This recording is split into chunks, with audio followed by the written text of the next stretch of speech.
Sonny lost track of time a long time ago. For hours he had been moving stones and dragging pieces of the shattered debris across the destroyed library. There was something almost comforting in the rhythm he'd begun to establish. The simplicity of the task spoke to him. Even if the things he was lugging were heavy, the goal was straightforward. So after toiling deep into the night, Sonny was finally done with the arduous task of clearing the floor of the ruined library. As he stopped and stood in the center of the circular hall, Sonny finally began to feel the ache in his arms. But it didn't matter. He was now in the middle of a vast mural. The mosaic had endured the passage of time in an almost pristine condition. Maybe this was because it had been covered in rubble. Maybe it was just luck. But most of the mural was preserved perfectly, with only a few small sections destroyed by corrosion or the ill will of the creature that inhabited the Crimson Spire. Those scratched and defaced sections all seemed to be areas of the mural that would show the faces of the heroes it portrayed. Sonny felt this couldn't be a coincidence. Sonny remembered Nephis's story about the heroes of old, the ones who were defeated by the fallen terror that guarded the Forgotten Shore. Sonny suspected that this terror of the Forgotten Shore had obliterated any depictions of the seven heroes' faces. He didn't know how it was possible, but felt that the same furious force that had decapitated the ancient statues was responsible for the damage done to the engravings in the ancient mine and to this mural. It was as though the terror wanted to erase any sign of the founders of the Starlight Legion from history. Their names were forgotten. Every person who had known of their stories turned into dust, and even the stones that bore their image were desecrated and shattered. How great the resentment that the evil creature harbored toward them must have been, for it to go to such lengths in its mad desire to obliterate their legacy. With a sigh, Sonny turned slightly and walked to the edge of the mural. He was searching for the start of its story. The mural was composed of not one image, but a long series of them, spiraling from the edges of the mosaic to its center like a long scroll. On them, the history of the land consumed by darkness was shown, ending with the coming of a new dawn. Sonny already knew what events had brought the curse of all-consuming darkness to the Forgotten Shore, and how the ancient inhabitants of this land fought against all odds to resist it. Now, he was going to learn the final mystery, the reason for their eventual downfall. Finding the first image, he studied it and lingered for a bit. Then, he walked on, watching the history unfurl itself beneath his feet. As the curse subdued the world under the veil of everlasting darkness, and terrible creatures started to attack the human settlements, one after another, mighty champions began to appear to battle them. But no matter how strong, brave, and valiant those champions were, none of them was able to resist for long, especially not when their own allies started turning into monsters. It was impossible to face the terrifying foes hiding in the darkness when no one was there to cover your back. Or even worse, if those you trusted the most to do so were the ones delivering a deadly blow instead. Sonny tried not to think about how similar this all felt to the nightmare curse, the way it had infected the real world, the way it could change people into monsters. The similarities were quite disturbing when one saw how things turned out for the residents of the Forgotten Shore. Sonny took a deep breath and returned his attention to the mural at his feet. Despite their troubles, the humans of the Forgotten Shore persisted. Months passed, then years, and eventually a new generation grew up in this horrible world. Sonny whispered the words he'd heard before. Born in the all-consuming darkness, 7 valiant heroes gave an oath to return the light to the cursed land. The people who would later create the Starlight Legion were born in the darkness. They never even saw the light that they would swear to bring back.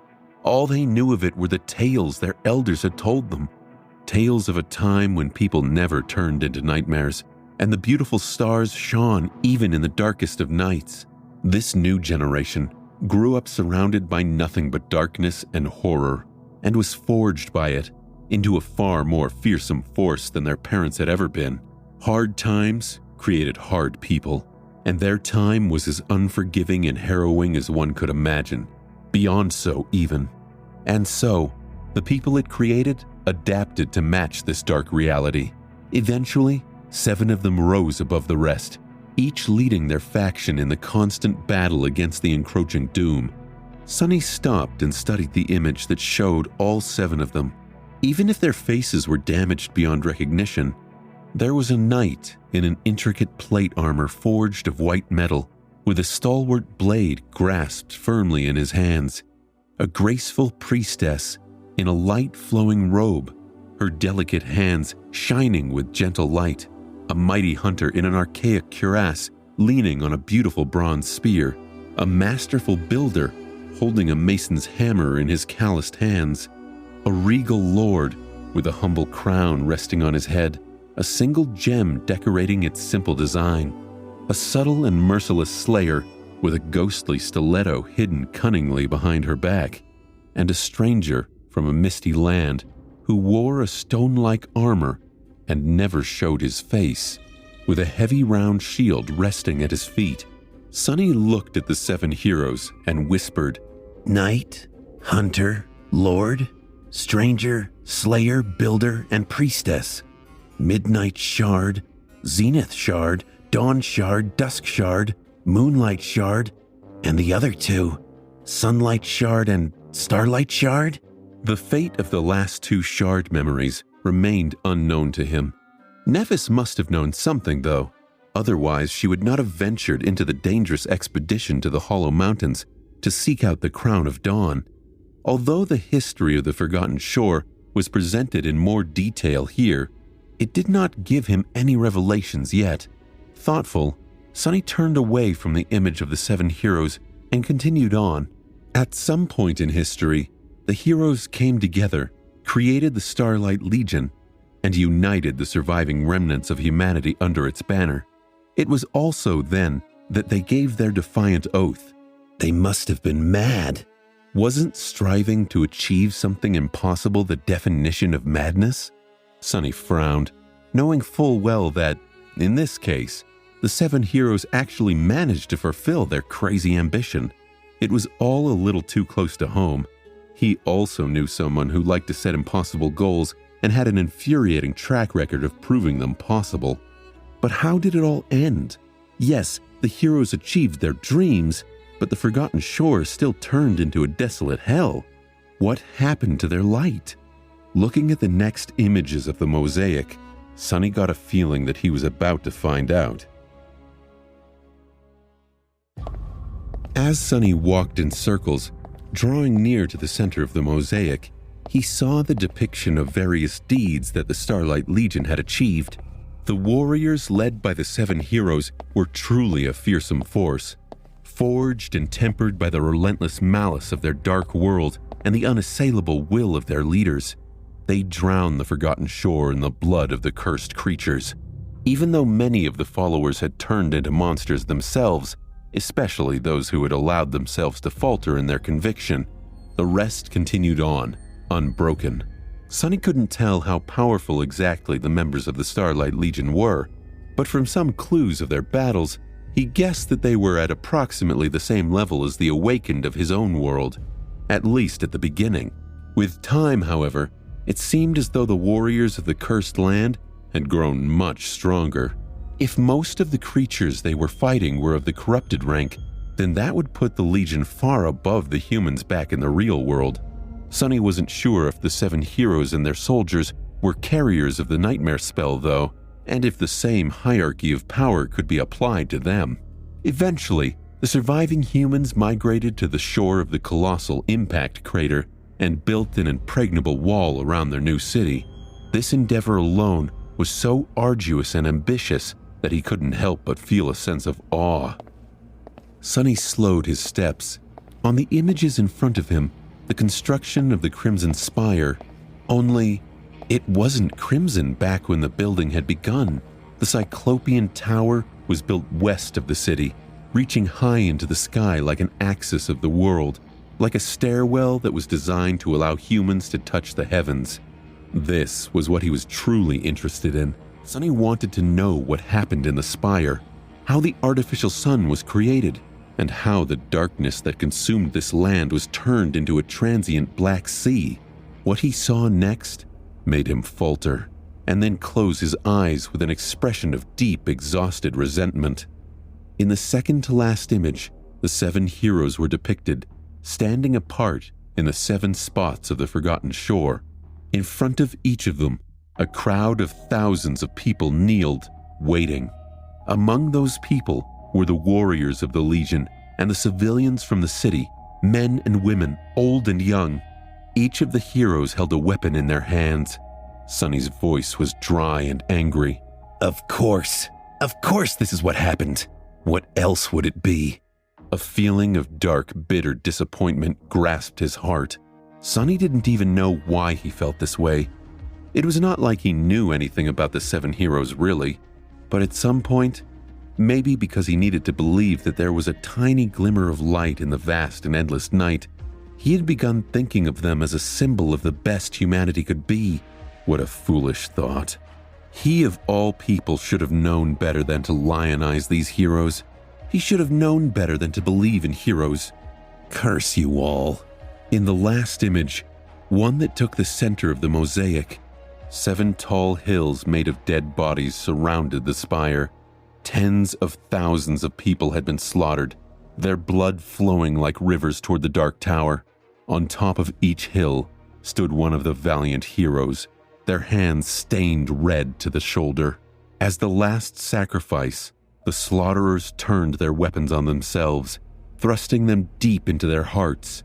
And somewhere out there, he knew, a tiny black seed floated into a pool of blood. Sunny grimaced in disgust. This was your dream? This is how you decided to bring back the light? You sick wretches. As the rivers of blood flowed to the spire, 7 streams of glowing crimson light moved above them and entered it from 7 directions. These streams represented the soul essence of numerous humans who had been sacrificed to create the artificial sun. But theirs wasn't the most terrible fate.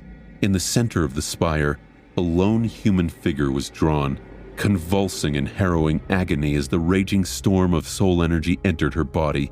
The conflux of all that power, the sacrificial vessel meant to be its conduit, the anchor of the sun. Sunny recognized that figure too. To him, the features of her face were painfully familiar. It was the same face as that of the nameless goddess whose statue stood in the ruined cathedral. The crimson light entered her body and shot from her screaming mouth and eyes upward, pure and white. It rose to the height of the spire, where a new sun was being born.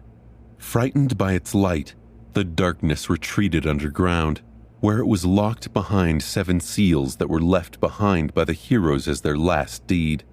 The rest was easy to deduce. After the heroes perished to create the artificial sun, everything was fine for a while. But then, maybe after a few decades or even hundreds of years, the light of the sun began to dim. So the people of the Dark City had to make a new sacrifice. Perhaps the second time, only 7 people had been killed to renew the power of the spire. But then it happened again, and that time, 7 was not enough. So they sacrificed 14, and when it happened again, they sacrificed a few dozen, and eventually, hundreds of people were being slaughtered every year to keep the sun burning. Because of the simple fact that the 7 heroes and their people, all of them, had terribly mighty souls, but their descendants, who didn't have to grow up in utter darkness and fight terrible monsters to live through the day, did not. And at some point in this vicious cycle, the vessel that had been imprisoned in the spire and served as the anchor for the bloodthirsty sun was corrupted. Whatever kind of conscience it had left had been completely shattered, and so the nameless goddess of the Dark City became the crimson terror of the forgotten shore. No wonder this creature hated the 7 heroes, though. No wonder she was bent on destroying their shrines and the statues. She was the only one who realized what wicked villains they were. She was the one who bore the pain of their depravity, all while those around her celebrated them as saviors. All that pain, all that rage, while that blood exploded from the spire and infected the very land itself, growing into an endless labyrinth of the strange crimson coral.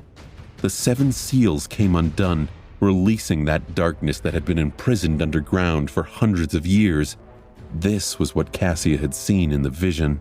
The darkness and the fury of the newborn terror fell on the humans of the Dark City like a tide and wiped them all out, erasing even the memory of them from the face of the world.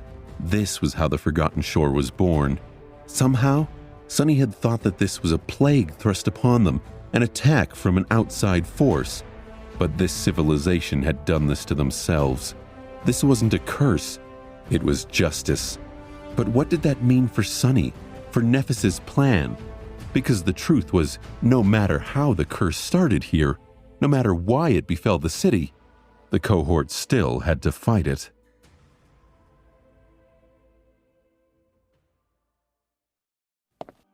Sunny paced the empty library, his anger building more every moment. So, this is how it is. Sunny cast his gaze downward on the last image of the mosaic, a dark and resentful expression frozen on his face. Depicted in the center of the mural, a sun fueled by blood shone on the mountains formed by dead bodies. Tens of thousands of people had been slaughtered to create it, and thousands more must have been butchered later on to keep it burning in the indifferent sky. The first sacrifices had died willingly, lured into submission by the fanatical rulers. What about those who came after? Somehow, Sunny doubted it. And for what? How did it all end? The 7 seals had been broken, and the ancient civilization had been obliterated. But the sun created and nurtured by it was not destroyed, just corrupted. It still rose in the morning and fell beyond the horizon after dusk, illuminating the desolate hell of its own creation. As long as its vessel, the terror of the Crimson Spire, existed at the center of the labyrinth, it would continue to shine in the cold gray skies. And as long as it did, the darkness that had escaped its underground prison and turned into the cursed sea was going to continue coming and going, scared of its light. Sunny shook his head. Great. The two deserve each other. He didn't know why the all-consuming darkness had become a literal sea of impenetrably black water, but had a guess or two. Either hundreds of years spent locked away behind the seals had affected it that way, or the artificial sun had. The terror had been changed by the curse, so why couldn't the curse be changed by the terror in return? Why wasn't that sun extinguished, though? There was no one alive on the Forgotten Shore to make sacrifices to the spire anymore, but Sunny suspected that there was a reason why the crimson coral seemed to grow either out of or toward bones. If he was right, the whole labyrinth was a giant maw with which the terror absorbed the soul essence of every creature that bled on the coral before it died. It was all part of its body. Sunny shivered, realizing that both the labyrinth and the dark sea were in fact colossal living creatures. It was just that the scale of them was so boundless that they seemed like forces of nature. Compared to the eternal struggle of the two titanic beings, the struggle of a handful of tiny humans was nothing short of insignificant. Or was it? Suddenly, he frowned. What about Nephis and her plan? How did the shard memories come into all of this? At first, a dark thought entered his mind. He imagined that Changing Star was preparing a mass sacrifice of her own, a hecatomb to appease the Crimson Terror. The number of the sleepers being sent to the Forgotten Shore each year was too eerily similar to the number of sacrifices made to the Crimson Spire by the inhabitants of the Dark City to be a simple coincidence. But he quickly dismissed that thought. After all, the sacrifices were meant to renew the power of the Blood Sun, and that was not Nephis's goal. If anything, she meant to destroy it once and for all to gain entry to the gateway hidden in the spire. So, what did it all mean? It was frustratingly tantalizing.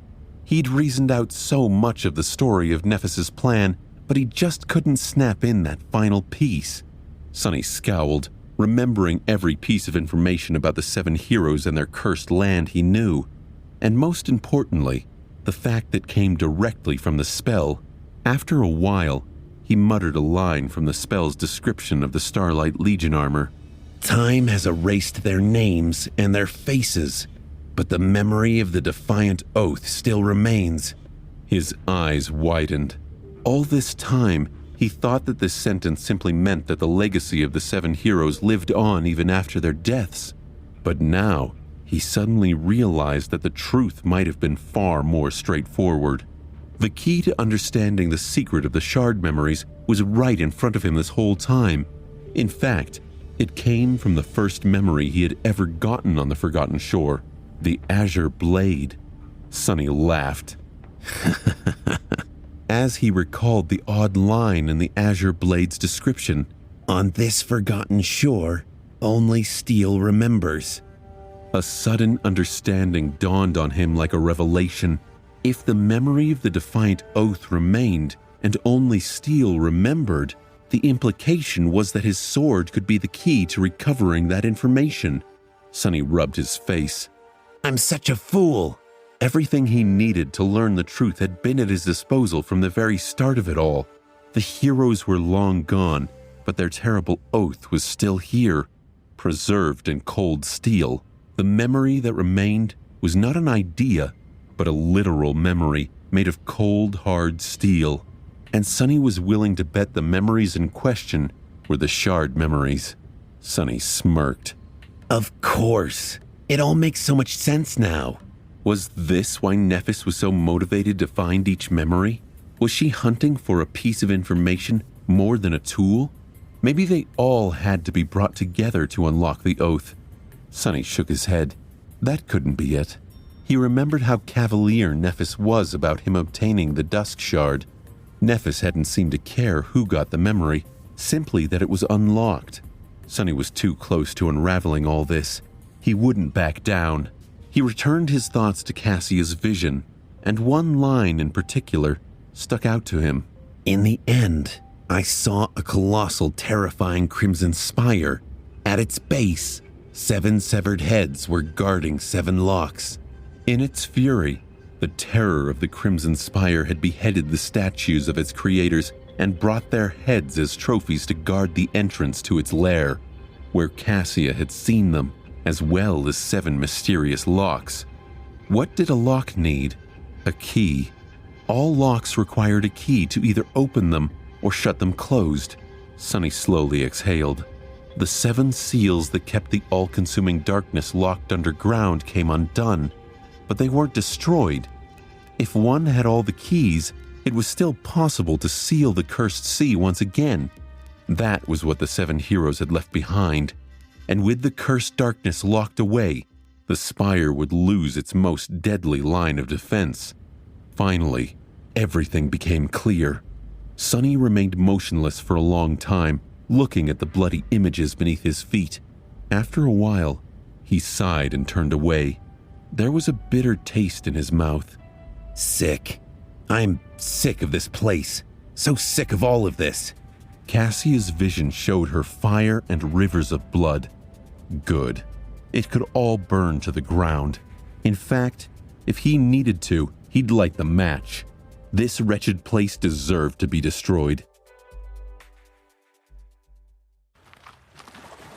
In the cold light of dawn, Sunny approached the spot where the other members of the cohort and he agreed to meet. The Shadow had already located their camp in the ruin of an ancient building and was currently watching them, hidden in the darkness. The 5 youths were busy preparing for the last stretch of the way to the Bright Castle. They were calm and collected, not at all like people who were about to face the horrifying wrath of the Bright Lord. What was another sleeper, even a well-armed one, compared to the kind of horror they had faced already? Climbing over the rubble, Sunny let Nephis and the rest know of his approach and jumped down. Landing just a few meters away from the group, he straightened his back and gave them an indifferent look. "Hey!" They greeted him in a reserved manner. A palpable tension permeated the air, making everyone reluctant to speak too much. Only Effie was seemingly unaffected by this dark mood. Leaning on a stone wall, the huntress was enthusiastically gnawing on a juicy bone. Her white teeth were effortlessly snapping the bone into tiny pieces, which were then chewed and swallowed along with the marrow. Noticing Sunny, she smiled. "Hey, doofus." Sunny gave her a nod and wanted to turn away, but then noticed a slight frown that appeared on Effie's face. She looked at him with a bit of uncertainty, as if she had somehow noticed some slight change in his demeanor. You all right?" Sunny was silent for a few moments, then smiled. Finally, he replied in an even tone. "I'm perfect." Leaving the doubtful huntress behind, he walked past Castor and approached Nephis. The changing star was standing with her back to the group, looking up at the silhouette of the bright castle that loomed in the distance. Hearing his steps, she turned around. The gentle light of dawn reflected in Nephis's eyes, making them appear to shine. "You've made it, Sunny. I am glad." He shrugged. "What? You didn't expect me to show up?" She was silent for a while, and then looked away. A lock of silver hair fell on her eyes. Nephis tucked it behind her ear and sighed. "It's not like I know the future." After that, she smiled. Sunny smirked to himself and thought, "Amusing. Nephis might not be psychic herself, but she knew Cassia's grim and violent vision of the future as well as Sunny. Maybe better." In the 11 months they had spent on the Forgotten Shore, this was only the second time Sunny heard Changing Star tell a joke, and the first time it was actually funny, if a little macabre. But what was the harm in indulging in a bit of dark humor at this point? Sunny did not return the smile, however. He sidled up alongside Nephis and glanced in the direction of the bright castle. "So, what's the plan?" Nephis shrugged. "This time, there is no plan. We have confirmed that Gunlaug is still pretending to be looking for Effie, to bring her to justice for killing the missing guards. Once we enter the outer settlement, the members of the host will come for her. Then, I will most likely be forced to challenge him. We'll see after that." Sunny looked at her with a dark expression. He had expected this all to come down to a duel between Gunlaug and Nephis. At least he knew that would be her plan. He didn't hesitate to raise his concern. "Can you really break his armor? Even with the Dawn Shard, your sword is barely equal to an Ascended memory, and that thing is a true Transcended echo." She lingered for a while before answering. When she finally spoke, her voice was calm and even. "I don't have to break the armor. I just have to break the man." Sunny shook his head with a humorless smile. "Good luck achieving one without the other." He paused for a moment, and then added without a hint of levity in his voice, "Anyway, you owe me a conversation." Changing Star glanced at him, then nodded. "All right, but not here." With that, she gave the others a sign to wait and walked away. Sunny followed. His shadow stayed, making sure that no one was going to try and eavesdrop on them. It was staring directly at Castor, following his every move with intense attention. As they were walking, Sunny dropped his voice to a hushed tone. "By the way, I have something to tell you, too." Nephis glanced at him and slightly raised an eyebrow. "Yes? What is it?" Sunny was silent for a bit. Then, he smiled. "Oh, it's nothing serious. Do you remember a guy called Harper?" She frowned, then shook her head. "Should I? Who is he?" Sunny shrugged. His expression remained neutral. "Just a guy that I killed. He was one of Gunlaug's spies."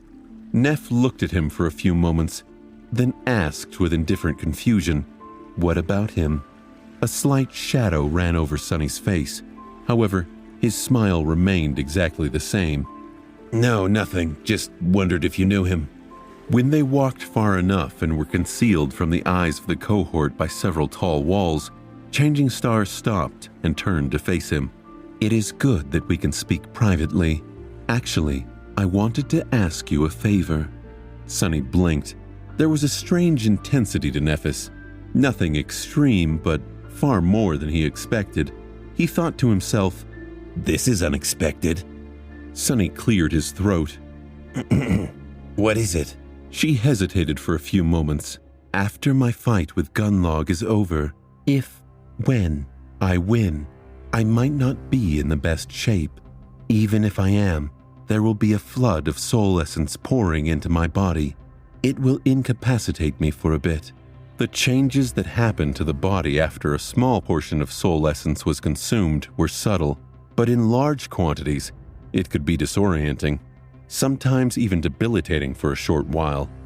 Sometimes, experiencing these changes and getting used to them took a little time. Sonny tilted his head. He wondered silently. A flood of soul essence? What does it matter if her core is either full to the brim, or at least almost saturated? He frowned, trying to guess what she wanted from him. So, what do you need me to do? Keep Harus busy while you recover?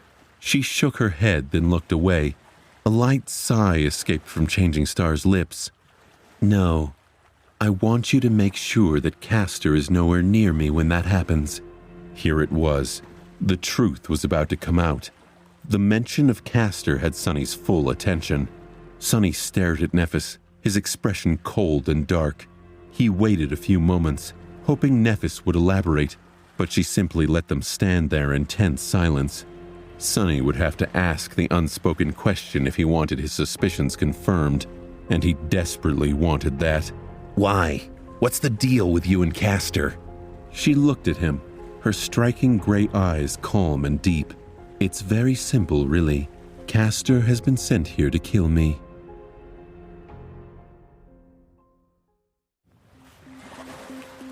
Sonny remained silent for a few moments, stunned into silence. Nephis just claimed that Castor was planning to murder her, a truly serious and seemingly wild accusation, and yet she was so matter-of-fact. Surely Nephis had to have some reason to make such a claim, but she simply stared at him and let the air be filled by the distant sounds of the dark sea lapping at the shore. Feeling a slight sense of exasperation, Sonny pushed Nephis further. Why would Castor want to kill you? Despite the calm appearance, there was a tempest raging in his mind. The revelation of Castor's true intention had shaken Sonny. In some corner of his mind, Sonny felt he should be celebrating that his deep distaste for the other boy was in fact founded. Yet this seemed extreme. Sonny disliked the proud legacy, and yes, their dynamic with Changing Star had always been a bit strange, but he never expected to hear something like this. In his mind, Castor was more of an opportunist with distasteful ambitions, most likely having to do with the purity of his family's bloodline, than being a cold-blooded killer. In what world did it make sense for Castor to kill Nephis? He was her #1 fan. The only logical explanation Sonny could find was that the proud scion had been secretly working for Gunlaug all along. But then, that theory also didn't hold when subjected to a close inspection.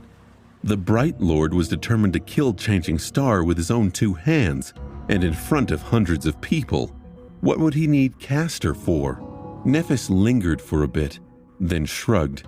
People have been trying to kill me for as long as I can remember. Have you forgotten? Sonny slowly shook his head. No, I did not.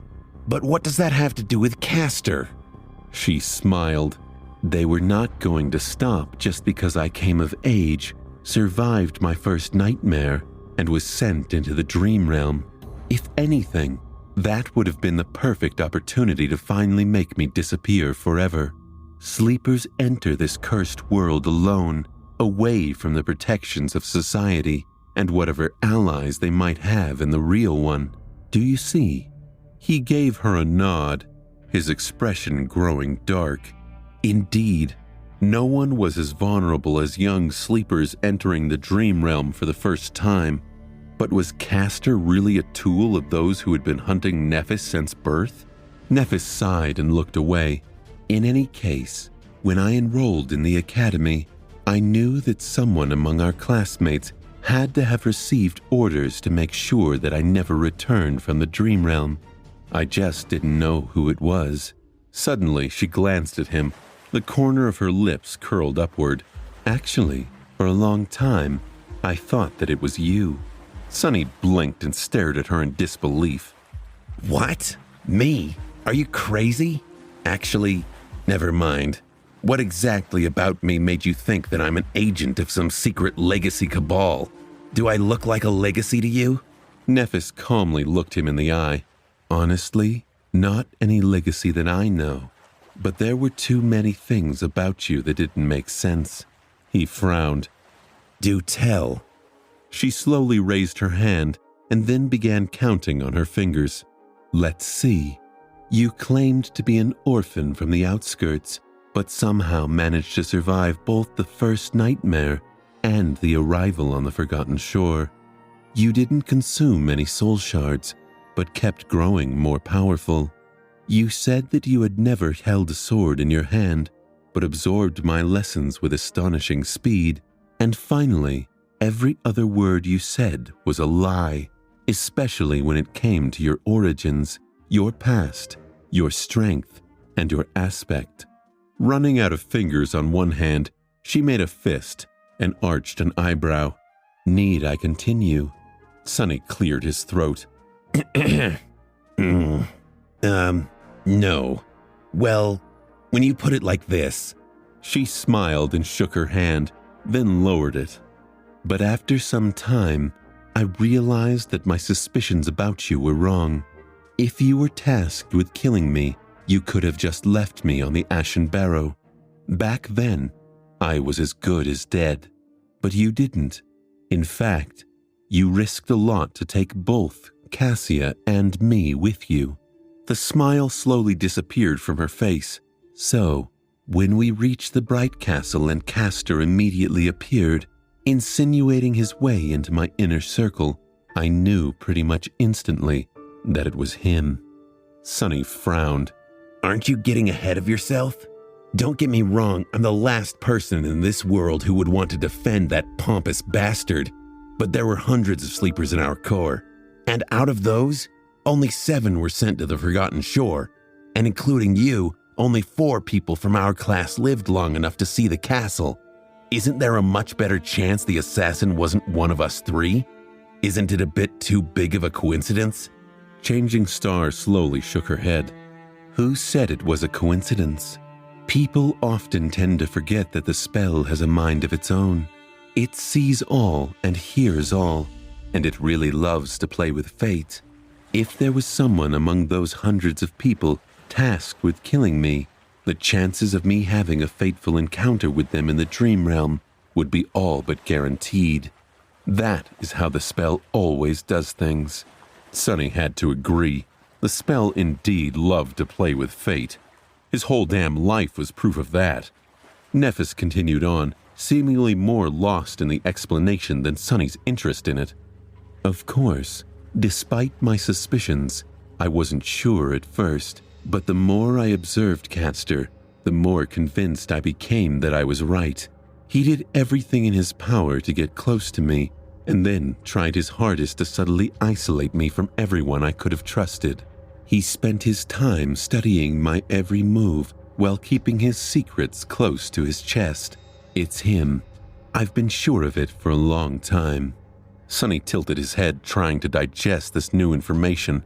If Castor wanted to kill you, why hasn't he made a move to kill you yet? She lingered for a bit, then smiled slightly.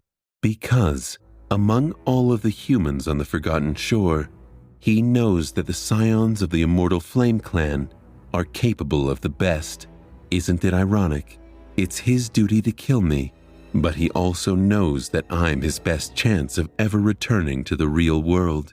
He won't strike the blow until I've done the hard part for him. Sonny sneered.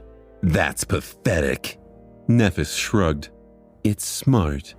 Besides, he respects my ability too much to be careless, maybe even fears it, and he can't allow himself to fail. His honor won't allow it. So, Castor won't attack until he is absolutely sure that I won't be able to resist. He'll make his move when I have no chance to escape. Sonny scratched the back of his head. So, if you're so sure that Castor plans to betray you, why is he still alive?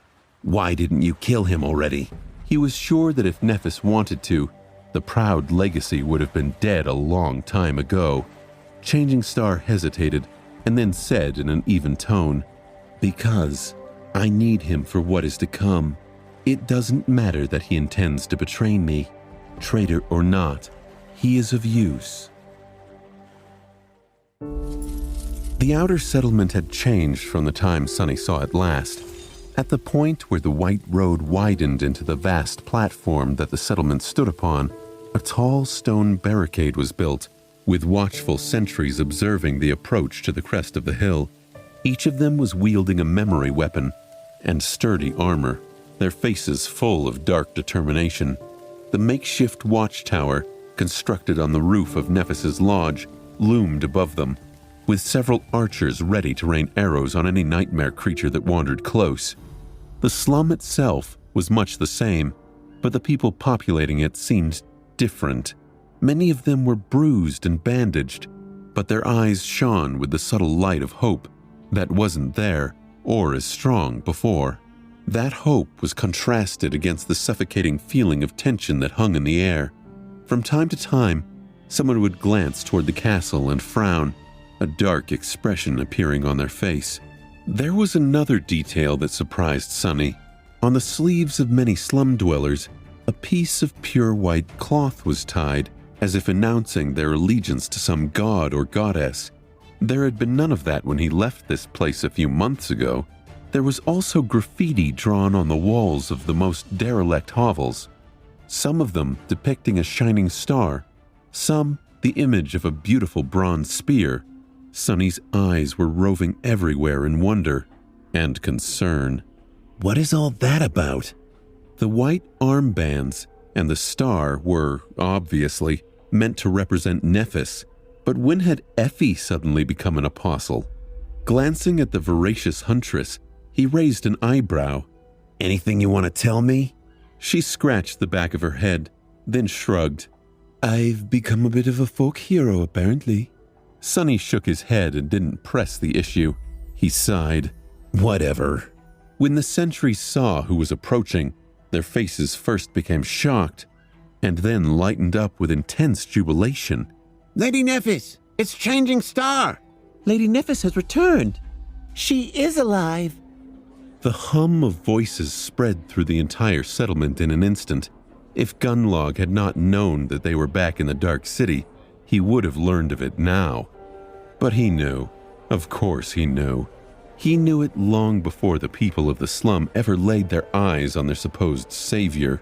Sunny looked past the outer settlement at the mighty walls of the bright castle. How long before its lord throws them a welcome party? Soon, the cohort was surrounded by a crowd of exhilarated people. Everyone wanted to see that Saint Nephis was alive and well with their own eyes. The other members were bathing in attention too, especially Effie.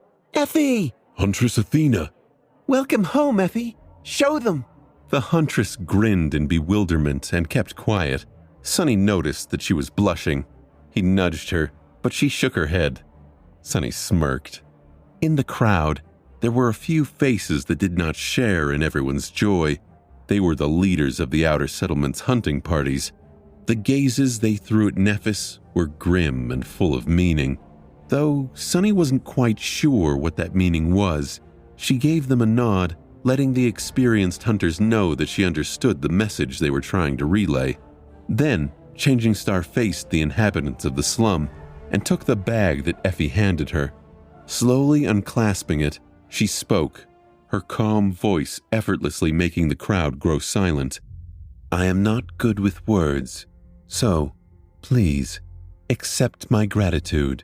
Dreamers of the Dark City, the past few months have been harsh on me and the members of my cohort, but they must have been equally as harsh on you. However, we have persevered, you here in these cursed ruins, and we out there in the ghastly depths of the labyrinth. But all of it was not in vain." With that, she took something from the bag and tossed it to the ground. Suddenly, a deathly silence settled over the crowd. Everyone was staring at the object lying on the stones, expressions of fear clearly written on many faces. It was a terrifying, jagged black talon, which was as sharp and long as a sword, and then another one fell near it, and another, and another. Eventually, 38 of these dark blades lay in a pile in front of Nephis, 30 from the 6 front limbs of the spire messenger, and 8 from the 2 hind ones.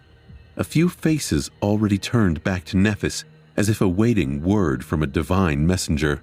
Closing the bag, Nephis put it on her shoulder and spoke, her tone dark and piercing. Out there in the labyrinth, we have fought and slew one of the cursed messengers of the Crimson Spire. I bring you its claws as a gift to become your weapons. Stunned whispers ran through the crowd. The messengers were both a symbol of terror and a symbol of hope to the people of the Dark City. Terror because of their horrifying power and appetite, as well as their connection to the dreaded Spire, and hope because of the legends that once, a long time ago, a group of powerful sleepers had managed to kill one. And now, the legend came alive right in front of their eyes. Nephis lingered for a moment, and then sighed, a somber note appearing in her voice. Many years ago, we, those who were sent to the Forgotten Shore, weren't yet imprisoned by fear, enthralled by the sin of those cowards who had forgotten that they are, first and forever, humans. Back then, there were people among us willing to risk their lives to conquer this hell, escape it. The First Lord and his companions were the greatest of them, and now, brilliant sparks of light suddenly appeared around her head like a sacred halo. Changing Star's eyes shone with pure white radiance, and as the crown of dawn weaved itself from light and fell upon her head, she spoke. She didn't raise or even strain her voice, but the impact of her words only grew because of it. I have brought this legacy back to the Dark City. This is the crown of the First Lord. We have retrieved it from a place of eternal darkness, where he had fallen in battle. He died trying to find a way out of this cursed land for all of us to follow. She paused for a moment and then said, her face illuminated by the brilliant white flames that burned in her furious eyes. On her forehead, the single gem decorating the Dawn Shard shone with that brilliance too, almost like a third eye. And with it, we will finish what he started.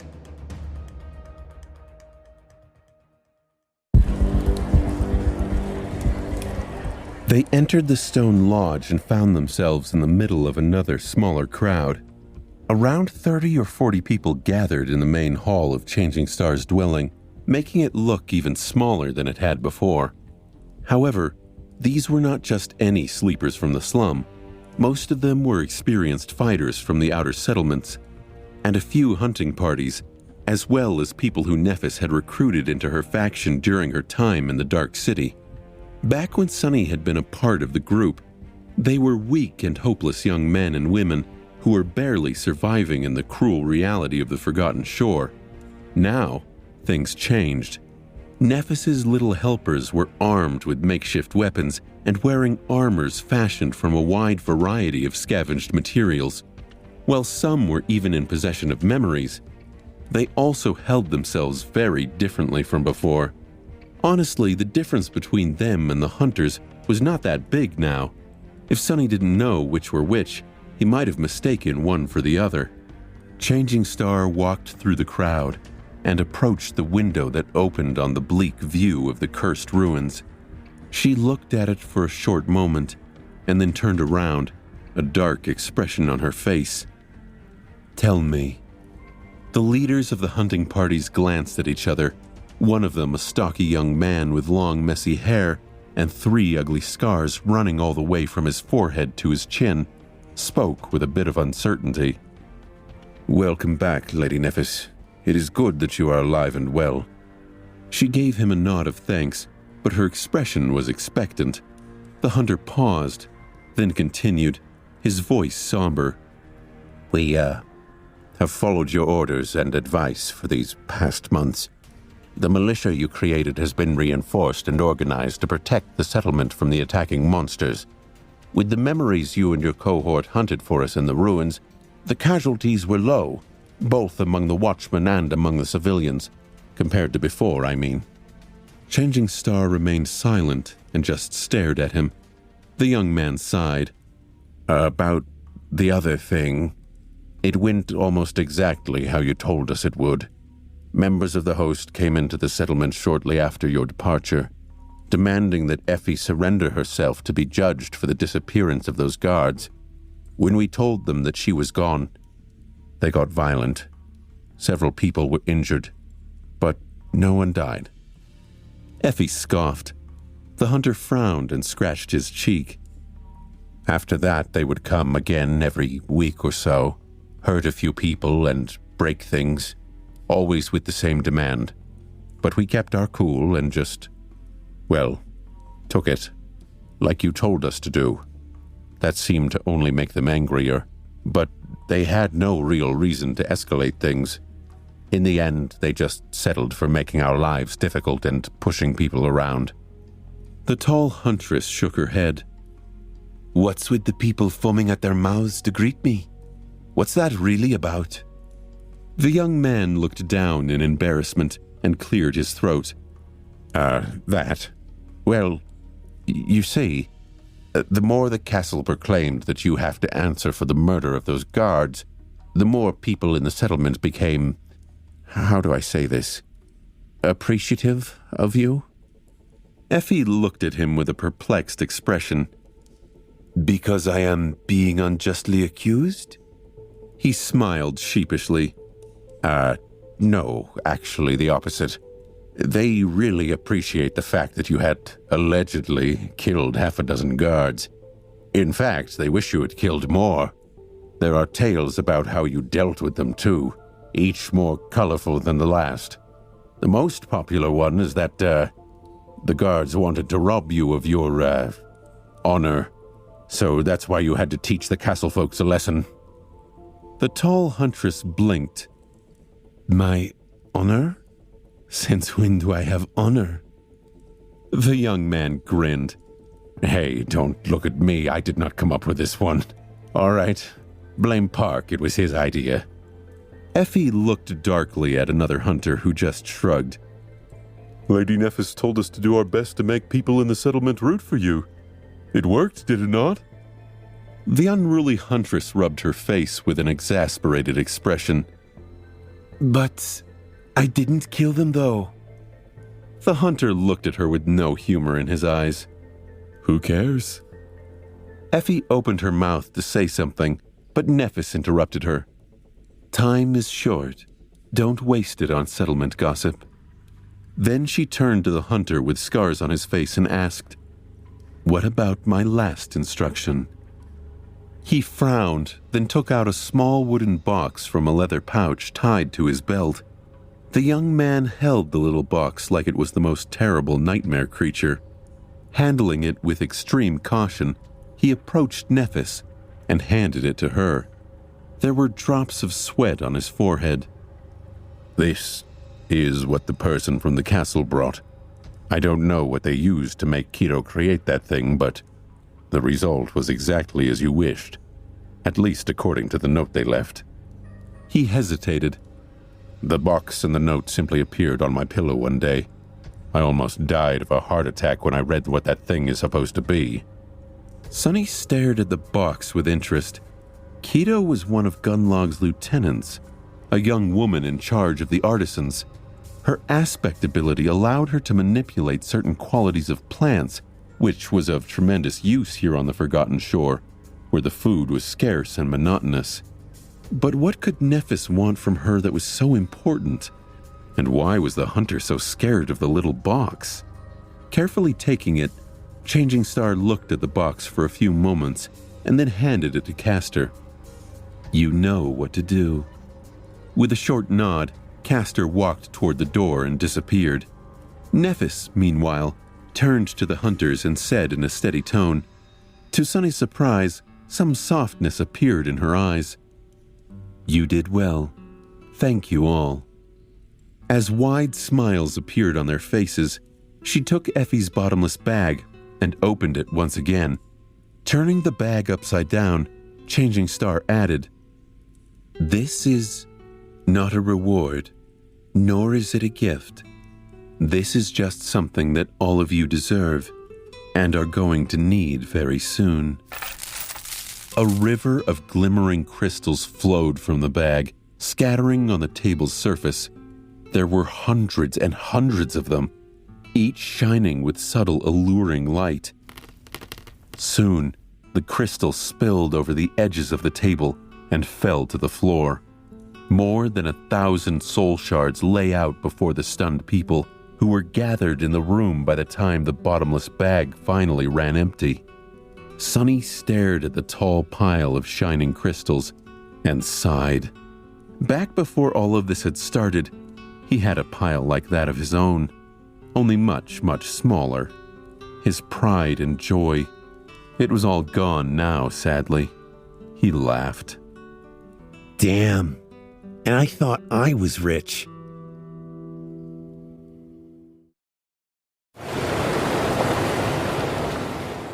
Back in the labyrinth, Sunny wasn't the only one who had killed countless nightmare creatures. In fact, due to his primary role as a scout, the 3 main fighters of the cohort had killed many more. He knew for a fact that at least 2 of them, Effie and Castor, had fully saturated their soul cores long before their return journey was finished. Absorbing any more soul shards would have been useless for them. At some point, Nephis had begun to abstain from consuming her share of the spoils too. Added to the shards that Sunny traded for the unwanted memories that the members of the cohort had accumulated, a truly incredible amount of the alluring crystals had been placed into Effie's leather bag. He had often wondered what Nephis would use them for, and now he had his answer. The people gathered in the main hall of the hunting lodge. Her most trusted subordinates stared at the tall pile of soul shards in utter shock. Here in the Dark City, this was considered an inconceivable wealth. 1 shard was enough to buy a person a whole week's worth of food, comfort, and safety behind the tall walls of the bright castle. Too many had died because they lacked these things. So, in a sense, the mountain of crystals in front of them was tantamount to 1,000 human lives. The scarred hunter slowly tore his eyes away from the glittering shards and looked at Changing Star, his face pale and his voice suddenly raspy. What is this, Lady Nephis?" She remained silent for a few moments, and then said in her even, reserved, strangely affecting voice, "This is for you, to nourish yourselves and grow stronger. You are going to need every bit of strength for what awaits us in the days to come." The young man watched her, a dangerous flame slowly igniting in his eyes, a flame of resolve, adoration, almost worship. Hidden in a shadowy corner, Sunny smiled with dark apprehension. Back at the start of it all, he had told Nephis that Gunlaug could not be defeated because he controlled every facet of life here in the Dark City. Food, safety, power, fear, and even hope itself. Then, he had watched as she gave the people of the outer settlement free food, placed them under the protection of her sword, and ignited the embers of the long-forgotten hope in their hearts. All that remained was power. And now, she had brought them power as well. No wonder they were ready to worship her. In their eyes, Changing Star was a noble savior. Sunny shook his head. No one knew that their Messiah wasn't quite what she seemed. Glancing at the stunned people, Effie sighed and took her bag from Nephis's hands. Looking inside the empty memory with a bit of a sad expression, she said, "What are you waiting for? Gunlaug's men are probably already arming themselves to come here and break your thick skulls. Share the shards among yourselves and absorb them, dimwits." The sleepers did not make her say it twice. Not long after the last shard had been absorbed, one of the watchers ran into the room breathing heavily. "Coming! They're coming!" There was a hint of unrestrained fear in her voice. Sonny flexed his shoulders and stretched. The show is about to start, he thought. The people gathered in the room glanced at each other, their faces full of tension. Only Nephis remained indifferent, watching out of the window at the dead city that sprawled below her like a desolate, lonesome graveyard. Stay calm, everyone. Her voice settled them down. The hunter with scars on his face turned to Changing Star, a deep frown on his face. After hesitating for a few moments, he said, But they are coming to take Effie. We can't allow that to happen. I'm done watching good people be beaten up for them to scare us. If they want to make an example out of her, like they did with Juby, it'll be over my dead body." The hum of angry voices rose in the hall, accompanied by heated glares. Exactly. They will pay for Juby's death. Your dead body? Why not their dead bodies? Nephis lingered for a moment, then turned to them. A slight smile appeared on her face. "Don't worry. Nothing is going to happen to Effie. You have my word." That seemed to calm them down a little. It seemed as though they were willing to believe anything she said, regardless of how impossible her promises were. Sonny wondered, was that the definition of blind faith? Before anyone could answer, however, a crashing sound came from the direction of the entrance to the stone lodge. It seemed as though someone had just smashed through the door. There was a short scream, which quickly grew silent. Something fell on the floor. Then, heavy footsteps grew closer to the hall where they were gathered. A few moments later, its door was shattered too, exploding into a shower of splinters, along with the bits of stone that surrounded it. A giant of a man walked into the hall, his mere presence making the entire space look tiny. Compared to him, even Effie seemed to be of average height. There was a morose expression on his face, and a dark glint in his cold, cruel eyes. The giant did not wear any armor, allowing his monumental muscles to strain the fabric of a sleeveless silk shirt. It appeared that Trent, the fearsome leader of the castle guard, had decided to welcome the cohort back to the Dark City himself. Nephis's followers paled, their fiery indignation replaced by fear. "What a monster," Sonny thought indifferently, pondering on what the quickest way to kill the morose giant would be. Behind Trent, a group of guards, each wearing sturdy armor and wielding memory weapons, could be seen. Their eyes were immediately drawn to the robust figure of the tall huntress, and then hateful smiles appeared on their faces. The guards seemed very happy to finally find the woman accused of murdering their own. The giant only glanced at Effie, and then turned to Nephis. His deep, low voice resounded in the stone hall, sending shivers running through the hearts of many sleepers gathered there. Changing Star. So, you're alive after all. She met his gaze and endured it without flinching. "You must be Trent. To what do I owe the pleasure?" The giant lingered before answering. The corner of his mouth twitched and slowly curled upward. Finally, he said, "Oh, no. The pleasure is all mine." Then he raised his mighty arm and pointed at Effie. "Lord Gunlaug has invited this one to the castle to face punishment for her crimes.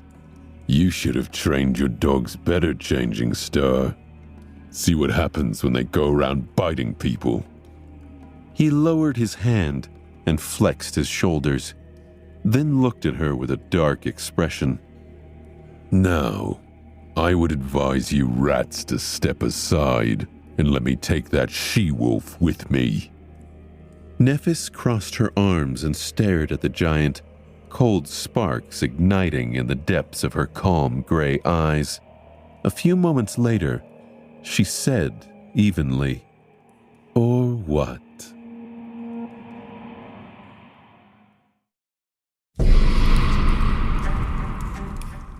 Changing Star's words brought the room to dead silence. On both sides of it, people were slowly preparing themselves, dark resentment burning in their eyes. It felt as though the tension reached critical mass and was about to explode into a storm of violence. Only 3 people remained calm and unaffected by the direness of the situation.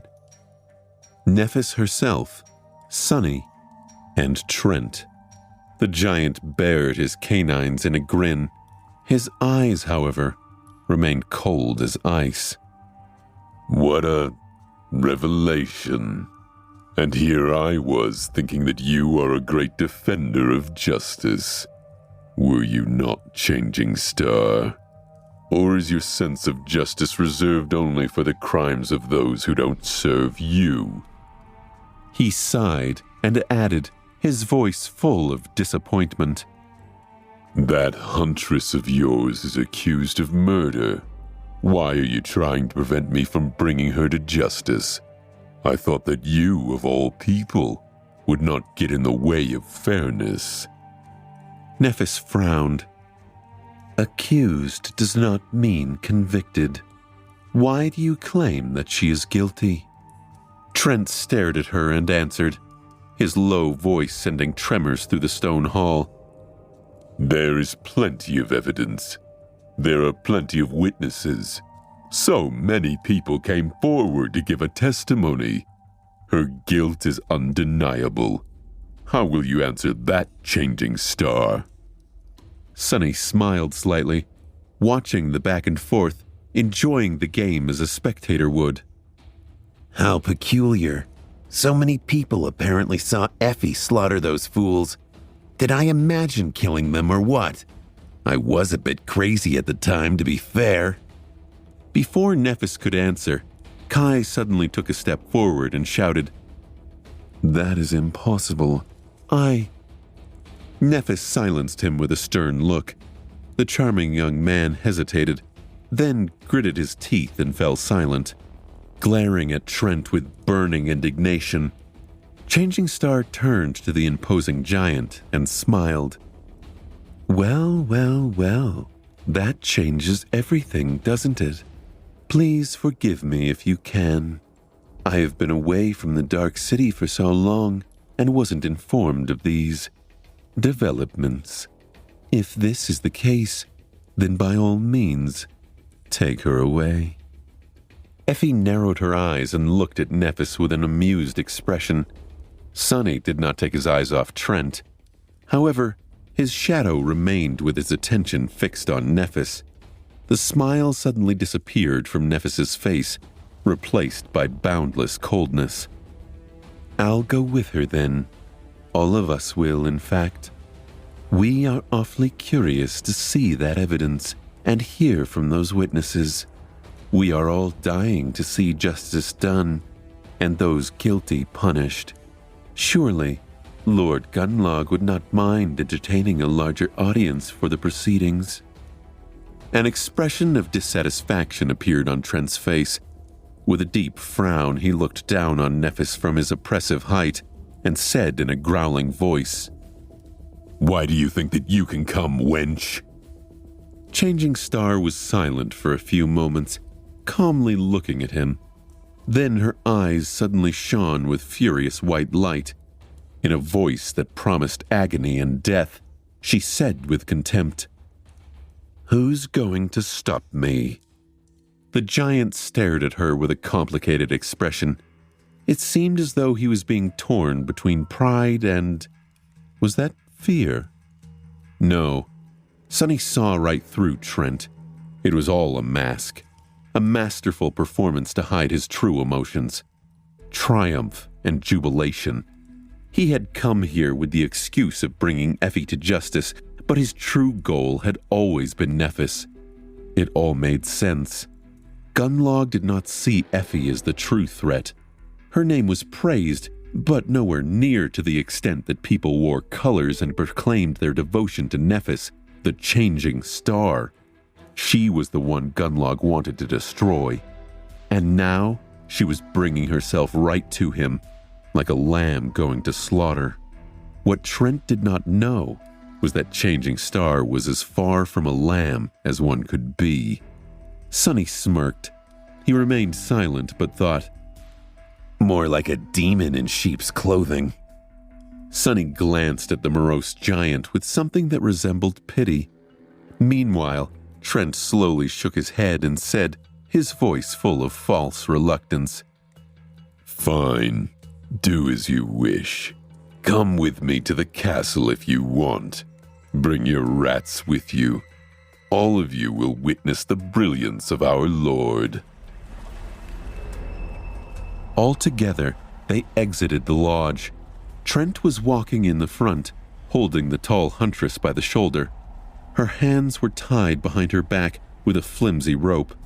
More of a symbolic gesture than a real restraint, considering Effie's strength. Nephis stayed close to Effie. Through it all, Nephis's face remained calm and indifferent. The guards and the members of Changing Star's faction were right behind them, throwing menacing looks at each other. Their faces were grim and full of resentful indignation.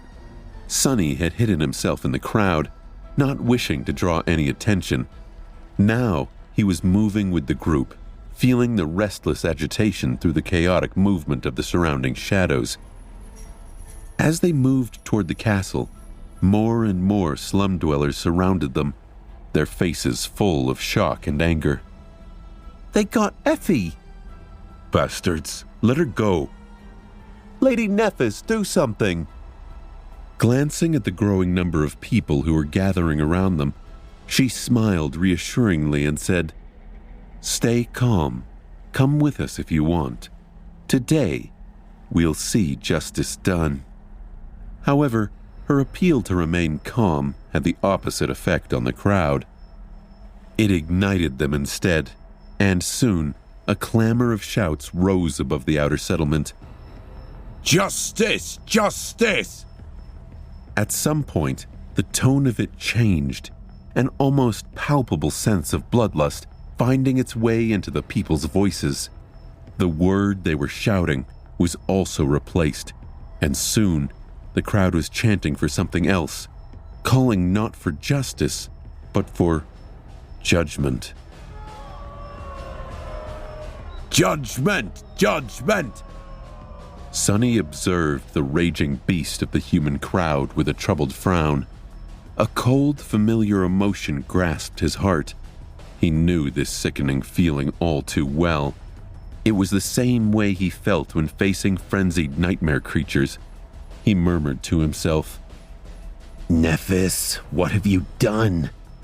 As they drew close to the stairs leading to the entrance of the castle, almost 100 people were following them. The guards standing at the gates stared at the crowd with a bit of fear in their eyes. Whatever they were expecting from Trent, this certainly was not it. At some point, Castor appeared out of nowhere and took position right behind Nephis. The proud legacy looked pale and a bit disheveled, but it seemed that he had managed to complete the mysterious task given to him by Changing Star without receiving any wounds. A few moments later, they entered the bright castle.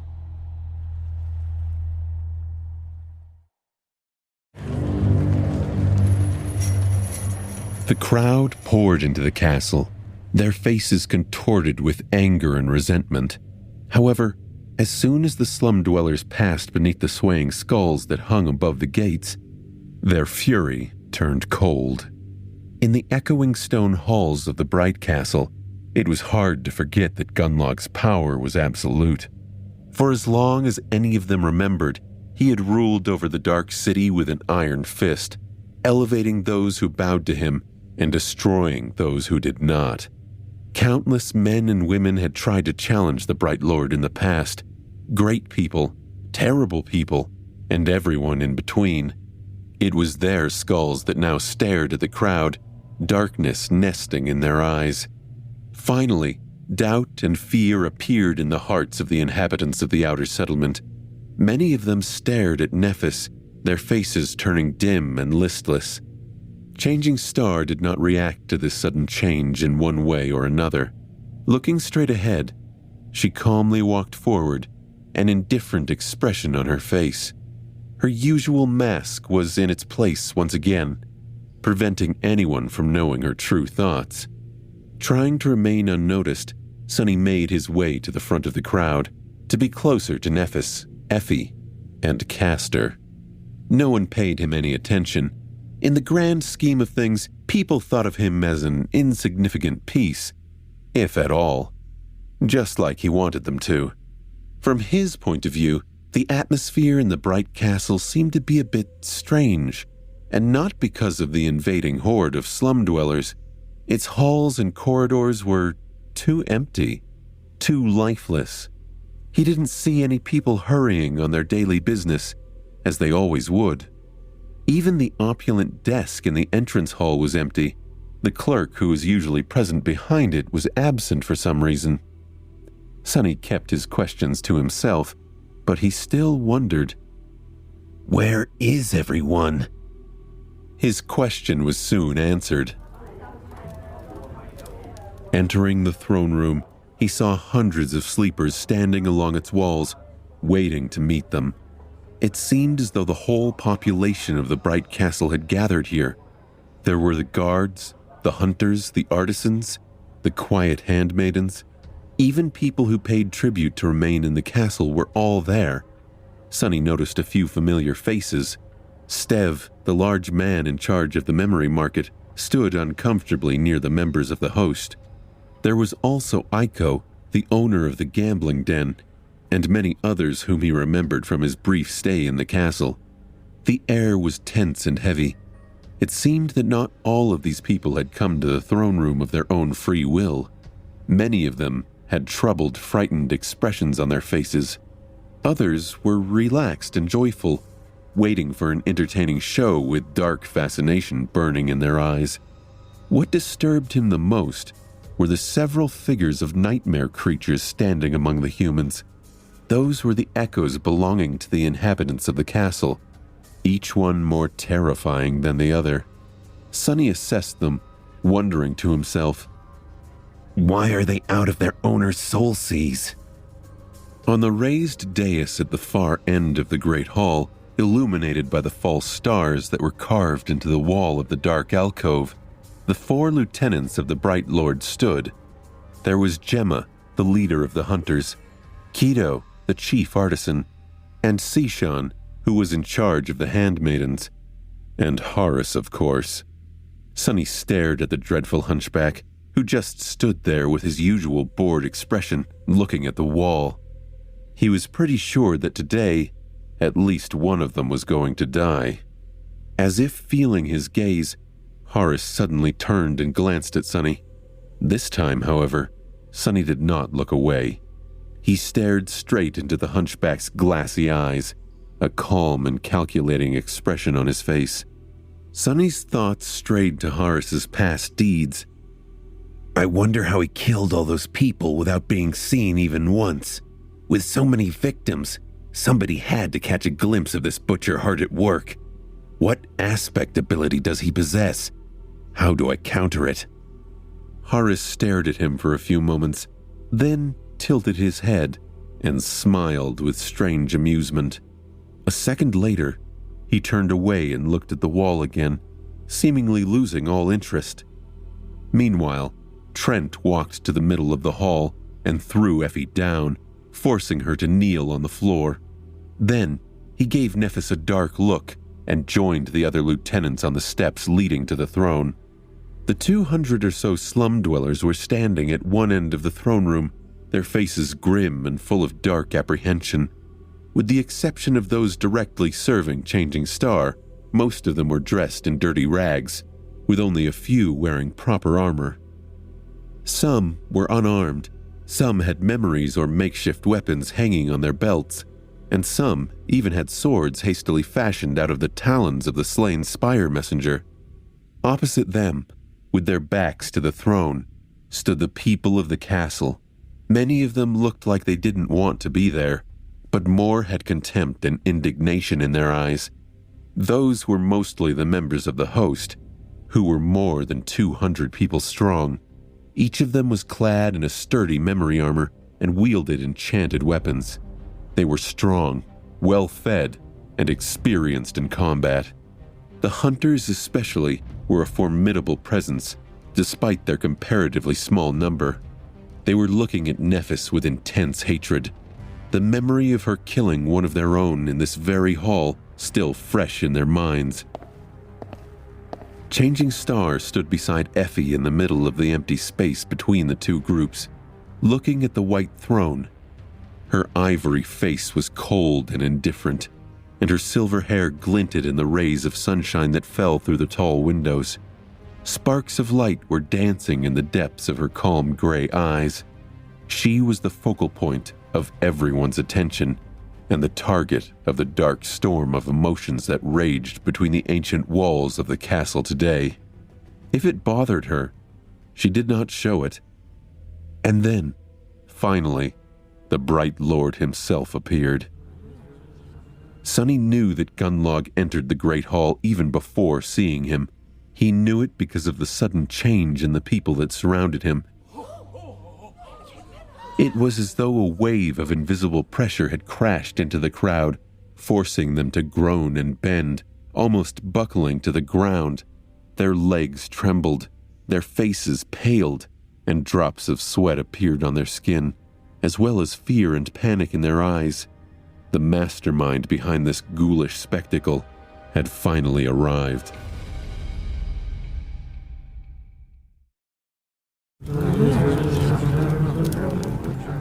Gunlaug looked just like the last time Sunny had seen him, like a golden demon born of some harrowing hell.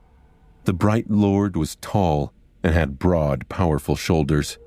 His body was clad in a strange armor that seemed to be made out of molten gold. It was both solid and liquid, flowing over his mighty muscles and covering him from head to toe.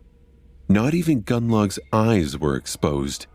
In the place where his face should have been, there was nothing but a smooth and empty expanse of polished gold. The great hall of the bright castle reflected in it, and all the people gathered there did too. As soon as Sunny saw the golden mask, he felt the oppressive aura that radiated from the Bright Lord. Even knowing what was going to happen, he couldn't help but shake a little and bite his lip. He tasted blood.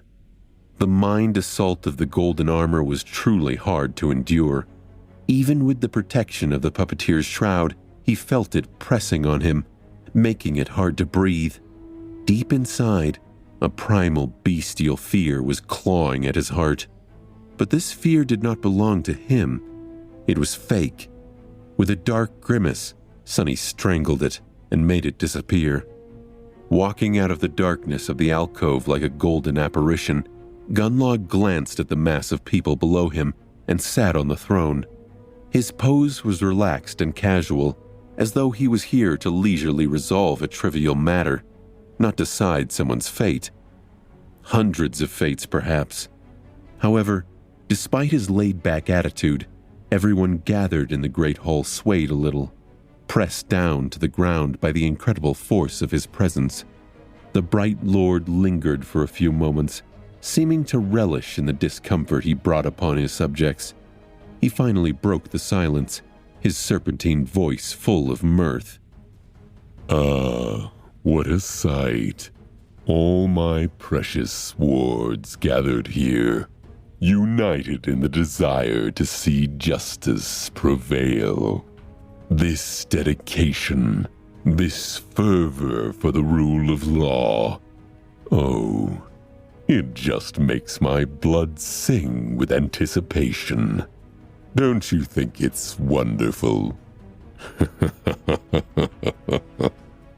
He laughed and turned his head slightly, peering directly at Nephis. She lowered her head a bit, an almost imperceptible tremor running through her body. To Sunny, though, it seemed as though the plates of marble beneath her feet were about to crack from the terrifying pressure of Gunlaug's gaze. Nevertheless, she endured it without showing much of the tremendous strain she was under. The Bright Lord paused, and then echoed his words, a note of some dark emotion finding its way into his voice.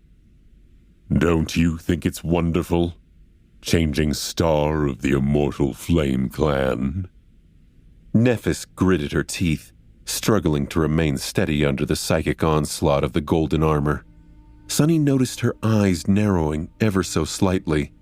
It was as close to a glare as she was going to allow herself under such circumstances. When she finally answered, her voice sounded suppressed. "Indeed." Gunlaug remained silent for a bit. Although his face was hidden behind the golden mask, Sunny had a feeling that he was smiling. Finally, he spoke. How nice. Somehow I was under the impression that you would disagree. I've been told by my most loyal aides that you are a disagreeable person.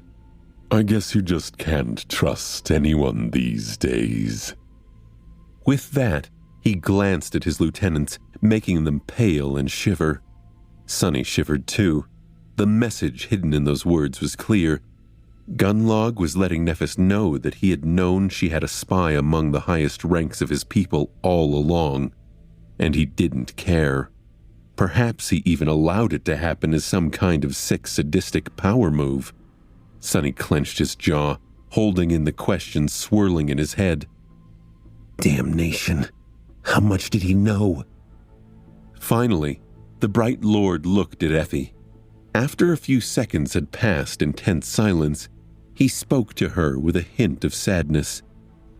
We meet again, Effie. What a shame that it is in these tragic circumstances.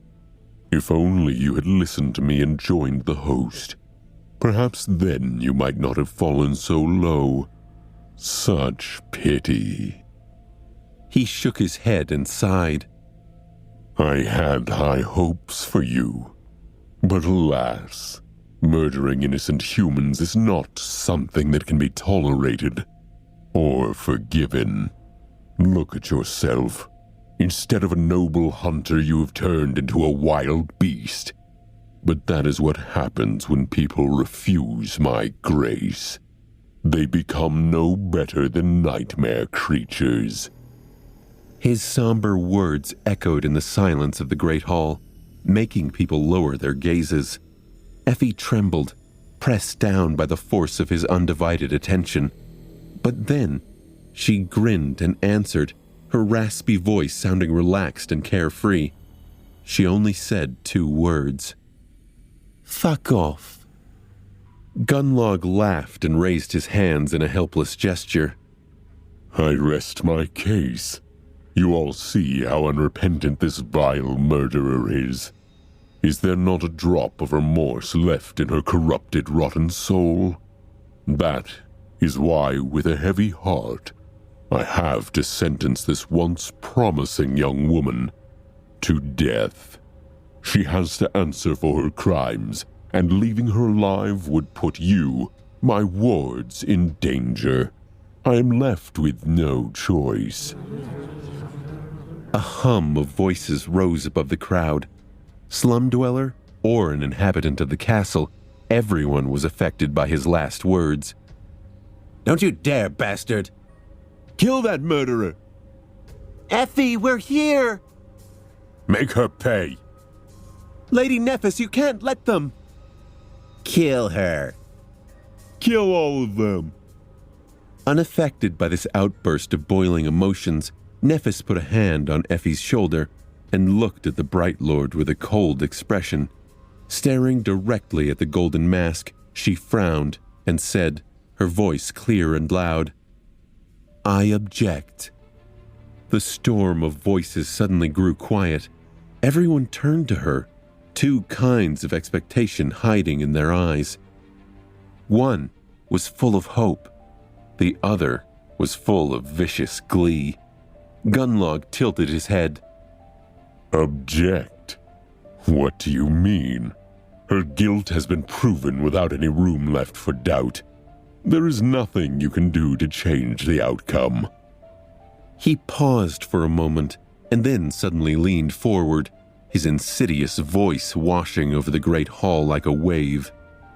Well, unless, of course. Changing Star looked at him with dark resolve, and lowered her chin stubbornly. Her expression sent a shiver down his back. On anyone else, it would have been filled with unbridled rage, a death glare. She knew he was baiting her, and she loathed him for it. But she also planned for this. Sunny knew it. Then, Nephis said, "I want to invoke the right of challenge."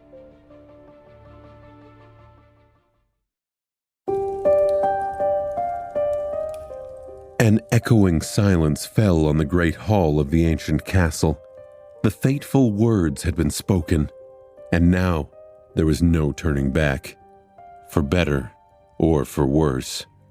Gunlaug tilted his head and stayed quiet for a few moments. Then, the sound of his laughter rolled over the crowd. The right of challenge. Oh, that old thing. You are awfully fond of that tradition, it seems. Not even a full year since you have arrived under my roof, and I had the pleasure of hearing you say those words twice. Insolent girl. He paused for a few moments and then leaned forward. His voice suddenly turned cold, full of dark undertones. To be honest, I am very tired of your insolence, changing star. Before Nephis could answer, the Bright Lord suddenly rose from his throne, towering above the crowd like a statue cast from pure gold. Then, he took a leisurely step forward and began descending the stairs of the dais.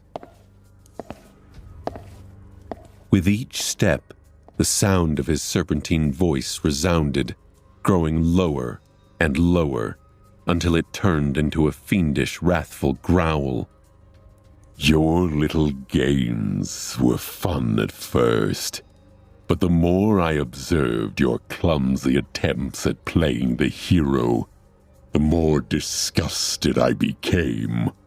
I couldn't believe how naive, self-righteous, and stupid you turned out to be.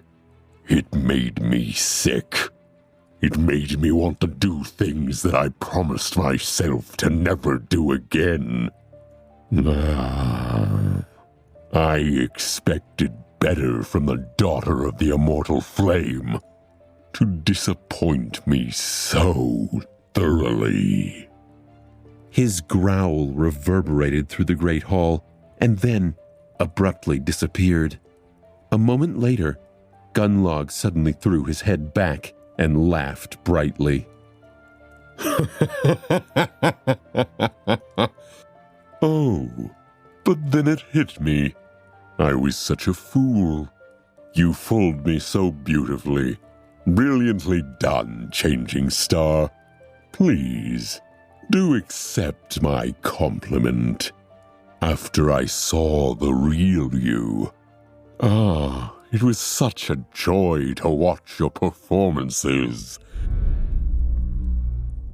He left the stairs and stepped on the marble floor of the throne room.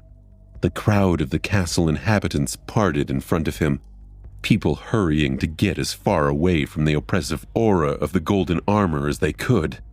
The Bright Lord sighed. It's such a shame that all of this will have to stop now. You see, well, I can't help but applaud your effort. In the end, you still turned out to be just another fool. Sunny's brows furrowed. How aware of Nephis's plans was Gunlaug? Did he have the same reservations Sunny had before? The thought that he could have anything in common with this tyrant made Sunny's stomach roil in displeasure.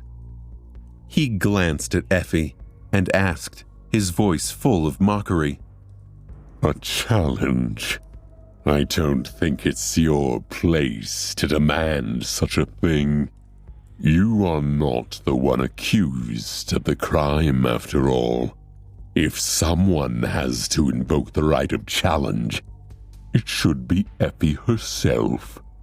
Don't you think? Nephis gritted her teeth, struggling to remain poised under the assault of the psychic pressure. Refusing to turn away from the polished mirror of the Bright Lord's face, she said, "It's just like one of your minions said. I am responsible for the actions of my people. Any crime they commit is my crime as well." Gunlaug watched her, his expression hidden. Nephis's pale face was reflected in his mask, staring back at her with merciless gray eyes. After a while, he spoke. "Sound logic. Who are you going to challenge then?" She hesitated for a few moments, then said steadily, "Whoever it was that passed the guilty verdict." The Bright Lord chuckled. "Oh, but by the same logic, that would be me." She smiled darkly and glared at him, white flames dancing in her eyes. "Then you are the one I challenge." Her words resounded in the great hall, sending hundreds of people gathered there into a state of stunned shock. Sonny bowed his head, steeling himself, preparing himself. So, this is it. Sonny looked at the crowd of stunned people, mentally separating them into two groups, those who were going to be a threat and those who were not. Regardless of how the fight between Nephis and Gunlaug ended, the small enclave of humans living in the Dark City was going to descend into utter chaos. If Changing Star was killed, her followers would make her into a martyr and go completely insane. They were already poised, ready to riot. The host would not just let them off either. If the Bright Lord fell, no matter how much of a bastard Gunlaug was, he was also the glue that held this whole place together. Without a tyrant enforcing some semblance of order, no matter how ghoulish, things were going to get very ugly very fast. Who would be able to stop the nightmare creatures from wiping the humans out then? If there were any humans left by the end of this. In any case, there was going to be a bloodbath. But Sonny was done worrying about these matters. In the upcoming mayhem, Sonny's goals were the same as they were when he set foot back into this cursed castle. Remain alive, protect Nephis, make sure that she becomes the new tyrant of the Dark City. Then, she could carve out a way back to reality for a few lucky survivors. If she doesn't die right here and now, of course. In the silence that enveloped the Great Hall, the Bright Lord laughed and tilted his head, staring at Changing Star from behind his golden mask. Then, he spoke. "How audacious. I wonder, what gives you the confidence to dare challenge me? Various people have tried to kill me, you know. I have a little hobby, actually, collecting their skulls. Come to think of it, your pretty head would be a beautiful addition to my collection." Suddenly, he raised a hand and gestured to his forehead. Don't tell me that it's all because of that little toy that you took off the First Lord's corpse. Oh no, that would be terrible. You didn't really think that one powerful memory would be enough to defeat me. Nephis lingered for a while, glaring at Gunlaug. Then, she said evenly, "My bare hands would be enough to defeat a worm like you. The memory is just to make it quicker." Gunlaug stared at her for a moment, and then chuckled. Great. This is great. Such spirit. If you rolled over too fast, where would the fun be in that? I will really enjoy breaking you. Changing Star, when this is done, when you are at my mercy. Oh, no. A quick death? That would be too good for you. And where's the fun in that? He flexed his shoulders, and said, his voice sending shivers into the hearts of hundreds of people gathered in the hall, "All right.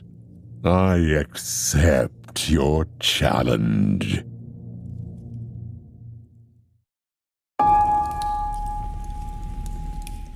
The great hall of the bright castle grew silent and still. However, that stillness was not tranquil, but like a predator that fell low to the ground, ready to explode into a violent lunge and tear its prey apart. The sleepers pressed themselves against the walls, giving Changing Star and the Bright Lord space for their battle. Effie was dragged away from the middle of the hall by 2 guards, and now there was nothing but emptiness separating the 2 fighters. From one side of the hall, the 5 lieutenants, James, Trent, Keto, Shan, and Harus, were looking at their master with complicated emotions.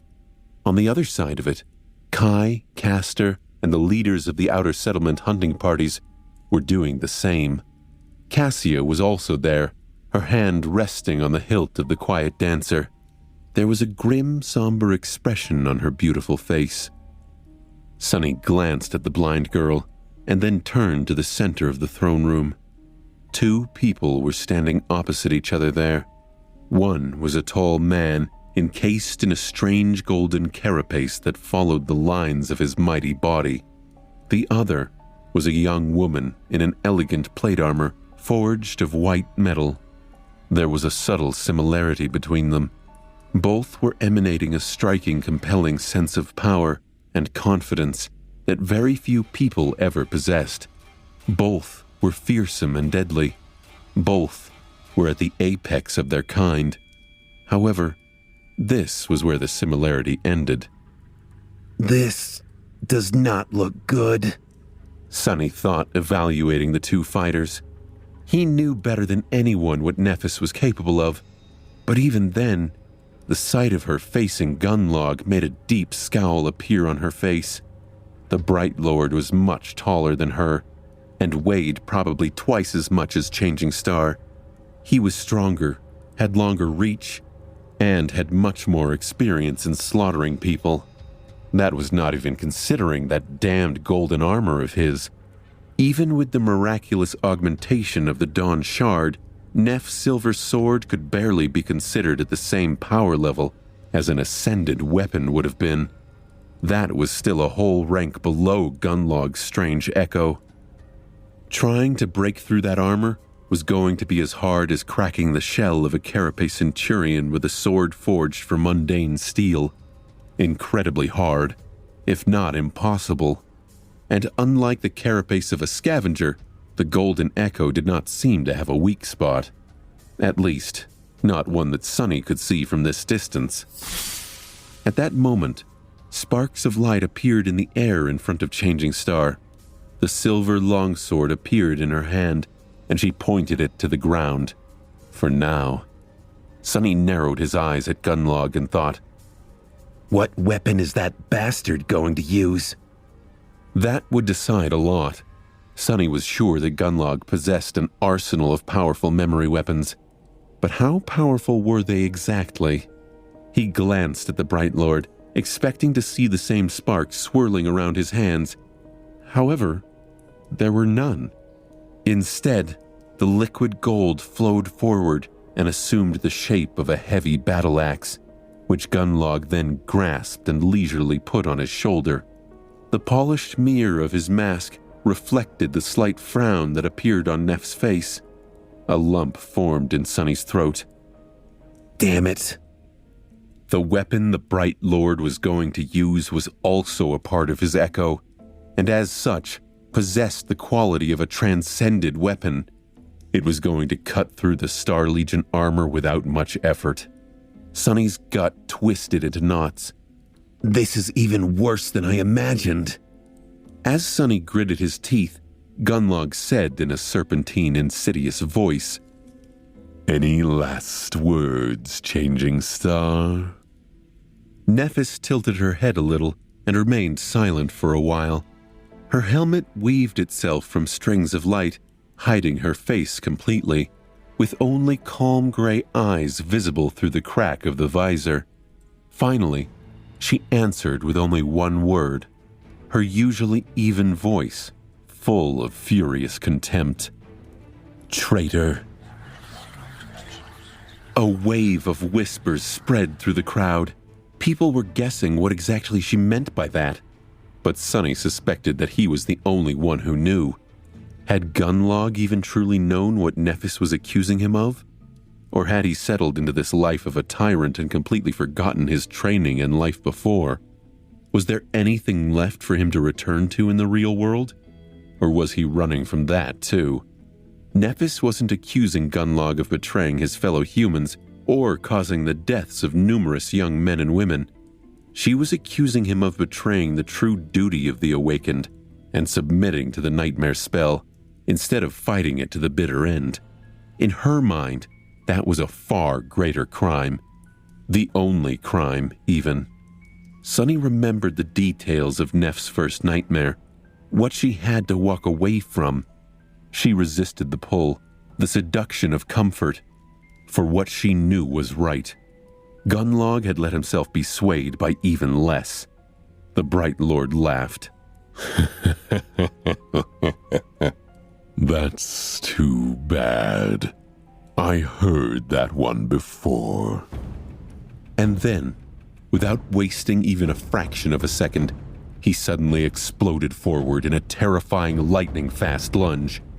The shift between peace and violence was so instant and swift that most people gathered in the Great Hall did not even realize what was happening until a few moments later. With each of Gunlaug's strides, the floor of the throne room shook a little. He flew at Nephis like a furious giant made of gold, swinging his battle axe with both incredible agility and horrible force. She barely reacted in time, shifting her body and raising the sword to deflect the killing blow to the side. However, then something unexpected happened. The shaft of the battle axe suddenly elongated, the liquid gold comprising it flowing forward to assume a new shape. As a result, her deflection ended up being almost useless. Almost. With an awkward stagger, Changing Star reeled back. The very edge of the battle axe's blade bit into the helmet of the Starlight Legion armor and effortlessly cleaved through it, leaving a shallow cut on her cheek. The breastplate of Neph's armor cracked from the force of Gunlaug's blow, sending the young woman flying through the air from beneath her helmet. Nephis landed in a roll, that didn't slow Changing Star one to stop herself from sliding on the marble floor. The Bright Lord's assault, drops of blood fell from beneath her battle axe, merciless white flames, tried to deliver a strike of her own. A moment furious clangor of metal exploded in the silence of the Great Hall. The Bright Lord, with an fighters moving with incredible speed, precision, and skill. The deadly song of clashing steel resounded in the ancient hall. They exchanged numerous like a promise of much greater bloodshed either deflected, dodged, or blocked. This terrifying clash was not at all like Sonny had imagined. There was nothing elegant, graceful, or elevated about it. All there was barbarous violence and cruel brutality. Each of the fighters doing everything in their power to break, cripple, and kill their opponent. Their voices sounded like that of wild beasts, particularly from the incredible strain of the duel, but also to let out the suffocating bloodlust and murderous intent that were drowning their minds. That was not to say that any one of them had lost control of their thoughts and actions. Both were cold-blooded killers and knew how to remain calm in the throes of the most terrible rage.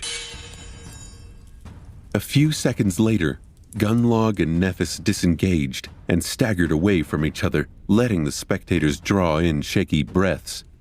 It was a tense reprieve from the battle, a moment that stretched on, feeling like an eternity. The Bright Lord's golden armor was pristine and unscathed. Nephis, however, had several bloody cuts on her body, the black material encompassing it torn and ripped. Another crack appeared on one of her pauldrons. She glanced at it briefly, and then indifferently turned back to watch her enemy. Sonny's brow furrowed. What was she doing? Everyone in the throne room, in one way or another, was thinking about the same thing. A cold and sickening feeling slowly spreading through their chests. How would they fare in such a fight themselves? The answer was simple. They would have been long dead, eviscerated in mere seconds by one of these awesome fighters. Everyone felt death breathing down their necks. Among all the people watching their fight, however, there were two who observed Changing Star's every move with a special kind of attention. They were Sunny and Castor. Their reasons for studying how Nephis fought were entirely different, but also almost the same. After just a second of rest, the two fighters lunged at each other once again. This time, however, their behavior was different.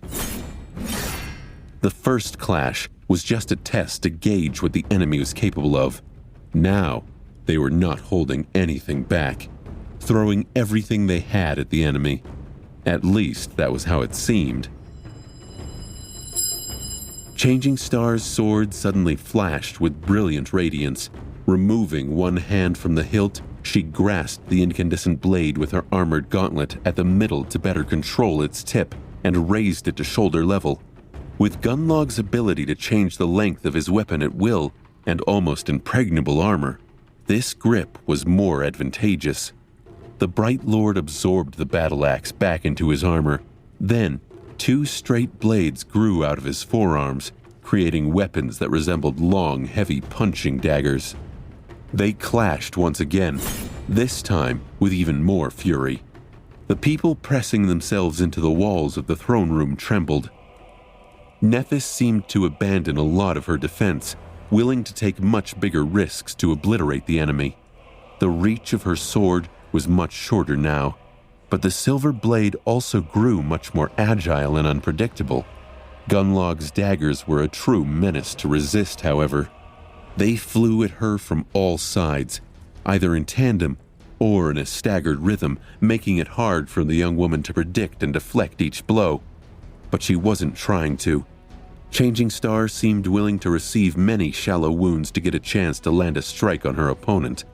More bloody lacerations appeared on her body, the Starlight Legion armor barely holding together. But she achieved her goal in the end. Catching one of Gunlaug's daggers between the blade of her sword and her body, she forcefully twisted the sword sideways and caused him to turn his torso. Then, Nephis sidestepped and suddenly appeared behind the Bright Lord, with a fraction of a second left before he could turn around and defend himself.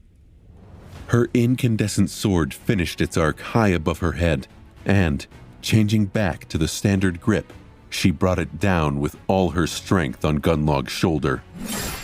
The radiant white blade flashed through the air and bit into the golden armor. And then, it slid fruitlessly off its bright surface, not leaving even a scratch on it. Sunny balled his hands into fists at his side. Damn it all! In the next moment, Gunlaug threw the sword to the side with one arm and delivered a terrifying blow with the other. His dagger aimed at Neph's face. She managed to turn her head at the last moment, avoiding instant death, but was still caught by the enemy's fist. The impact was so strong that Changing Star was thrown backward several meters. The helmet had shattered completely, revealing a pale, bloodied face, with bits of metal piercing the skin. She rolled several times and came to a stop, then rose to her feet with some effort. The white flames dimmed a little, and there was a dark, disoriented emotion in her eyes. The gem of the dawn shard shone gently right above them, illuminating Neph's wounded face. A moment later, she dismissed what little remained of the helmet and stared at Gunlaug with resentment, blood running from the cuts on her cheeks. The Bright Lord laughed and made a step toward Changing Star, his voice echoing under the roof of the great hall like a death sentence. What? That was all? Are you surrendering? Is this all the great Changing Star has to offer? Nephis did not answer. Instead, she placed both hands on the blade of her sword, holding it with its hilt and crossguard up like a makeshift mace. The radiance of the silver sword spread to encompass all of it. But it didn't stop there. Sonny opened his eyes wide. What? The furious white flames spread from the sword to Changing Star's hands and her arms, and then devoured her figure completely. But they weren't burning in the white, cracked metal of the Starlight Legion armor. Instead, the brilliant radiance was emanating from her skin.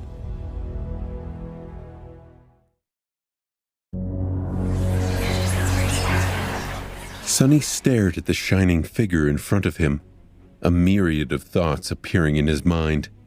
With her skin emanating blinding white radiance, Nephis looked beautiful and pure, as though untouched by the imperfections of the mundane world. Wreathed in light, she was like a heavenly angel that descended into the mortal realm. The sight of it was both breathtaking and terrifying. It was also eerily similar to the image of the radiant creature he had seen on the walls of the ancient mine, especially with the gem of the Dawn Shard burning on Neph's forehead like a third eye. But that wasn't what gave Sonny pause. He muttered in shock, "How is that possible?" But then, why wouldn't it be possible? At the start of their journey, he had guessed that Changing Star's aspect was of the divine rank, just like his. Her powers seemed to be able to either augment memories or heal, while his own could be used to scout, enhance memories, or augment Sonny himself. Because Nephis had never used the white flames to achieve that last effect, he had assumed that she was incapable of doing so, and thus her aspect, while powerful, was less versatile. But augmenting herself was exactly what Neph was doing right now. Sonny knew it instantly. She wrapped her body in light, just like he had wrapped his own body in the shadow countless times. With this enhancement, her physical prowess had to grow exponentially. Had she always been capable of doing so and hid that facet of her aspect intentionally? Or was this something she learned how to do only after growing more powerful and absorbing hundreds upon hundreds of soul shards in the labyrinth? That question was going to remain unanswered, at least for now, because the battle between Changing Star and the Bright Lord was far from over. Just like Sonny suspected, with her body wreathed in light, Nephis suddenly became much stronger and faster. If before, she was visibly weaker and slower than Gunlaug, even if not by much, now it seemed the other way around. She dashed towards the enemy and batted away one of the daggers.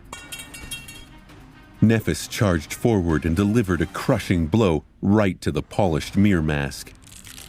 This time, there was a slight mark left on the surface of the golden armor by her sword.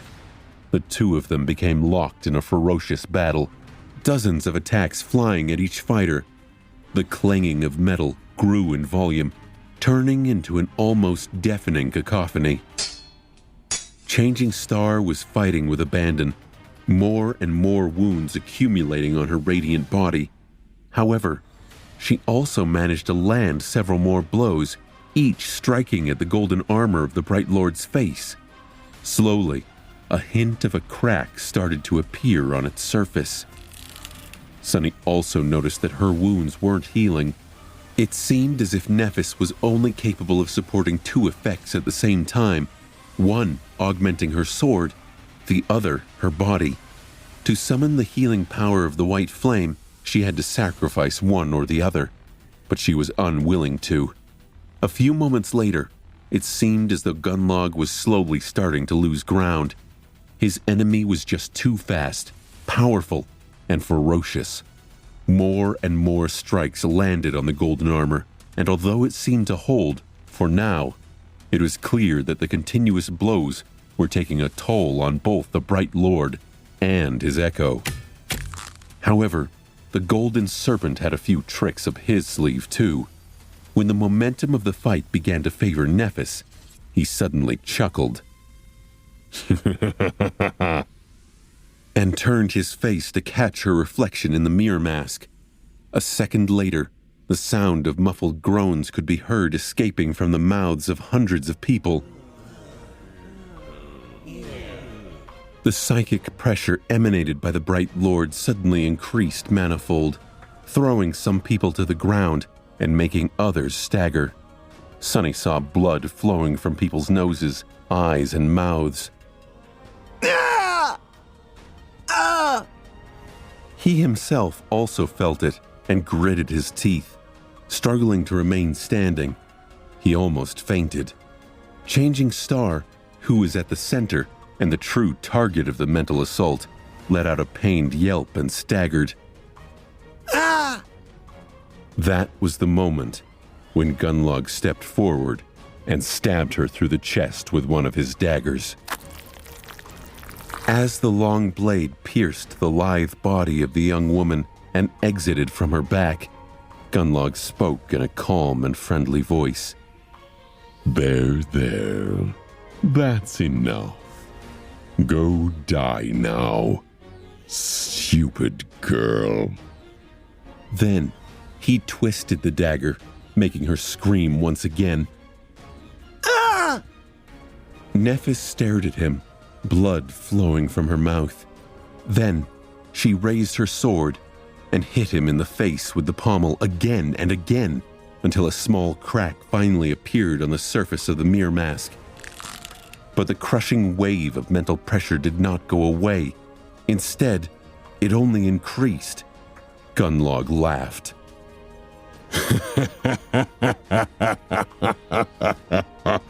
Are you done? No? Well, let me help you then.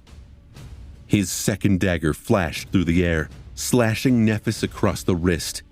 With the tendons cut, the silver sword fell from her hand, its radiance dimming. Nephis used her other hand to push the Bright Lord away and slid off the blade of the dagger, then staggered away, eventually falling to her knees. The white radiance emanated from her body, grew brighter, and the wound on her body began to heal. A low groan escaped from her lips.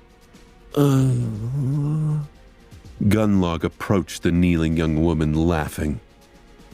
Did you think I wouldn't know about that little trick of yours? Go ahead and heal. See where it gets you. With that, he grabbed her by the neck and stabbed her again, reopening the terrible wound that had just closed once again. How's that? Come on, heal it again. With a ferocious growl, he continued stabbing her, over and over, his hand quickly becoming painted red with blood. Oh, this is really fun, but a bit tiring. How about I just cut off your pretty head right now and end this? Nephis spat some blood and turned her head to face him, and then she closed her eyes. Back when they had first arrived in the Dark City, Sunny had noticed that Cassia wasn't affected by the psychic pressure of the golden armor at all. From that, he deduced that the source of the mental assault was not the armor itself, but the golden mirror of its face, or to be exact, seeing your reflection in it. After returning from Bright Castle, he shared that insight with Nephis. It seemed that she remembered it. With her eyes closed, Changing Star raised her hands and grabbed the Bright Lord by the shoulders. Then, she used her whole body to deliver a devastating blow to his face, the gem of the Crown of Dawn hitting Gunlaug right where his nose should have been. Finally, the surface of the golden mirror cracked and shattered. Through the small breach, a blue eye full of murderous joy was revealed. Shocked by the sudden blow, Gunlaug staggered away. You bitch! The daggers were instantly absorbed into the golden armor, replaced by the heavy battle axe again, but he didn't get the chance to use it. With her eyes still closed, Nephis swiftly turned to the sound of his voice. Then she raised her hand, opened her fist, and blew on it. In the next moment, a cloud of red sand shot from her palm and enveloped Gunlaug. Sonny stared at it in shock, an expression of sudden recognition appearing on his face.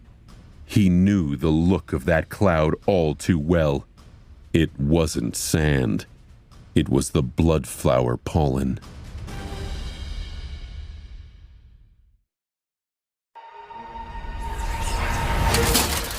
The red cloud enveloped Gunlaug, seeping through the crack in his helmet.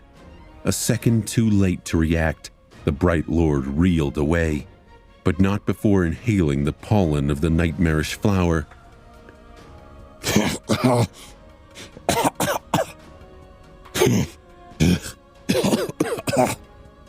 Sonny didn't know when or how Nephis had gotten it, but he knew that he wasn't mistaken.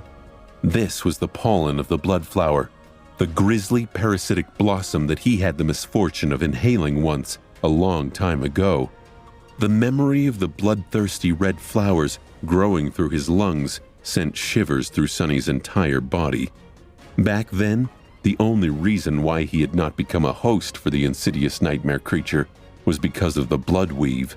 Without it, he would have been devoured from the inside in mere minutes.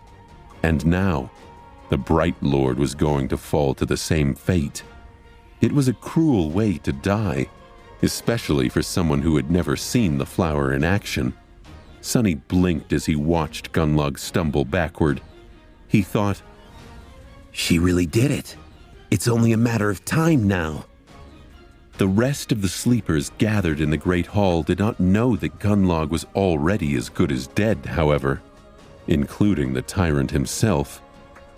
Bending over in a fit of violent coughing,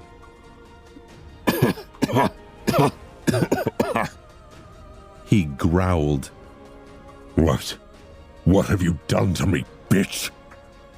Nephis was still where he had dropped her, kneeling on the floor. Her armor was shattered and torn, with rivers of blood streaming down the cracked white metal. The brilliant radiance of her skin had been extinguished, but incandescent flames were burning under it. The horrible wounds on her chest were slowly closing, and the lacerations on her face were already gone, leaving it just as perfect as it had been before. That face, however, was bloodied and pale, contorted in an expression of terrible agony. In her eyes, however, there was dark malice. A chorus of whispers rolled through the crowd when they witnessed the ghastly wounds healing themselves. Be it the members of the host or the slum dwellers, all of them had two words on their lips. Immortal flame. Immortal flame. And then someone shouted, their voice full of stunned awe. This is the blessing of the fire. Deaf to all of it, Changing Star moaned. Ugh. And slowly rose to her feet. Then she struggled to look at the Bright Lord and said, her voice shaking from pain, I killed you. That's what I've done. Through the crack in the golden mask, Sonny saw Gunlaug's blue eye first narrow, and then suddenly open wide. In the next moment, the Bright Lord began coughing again.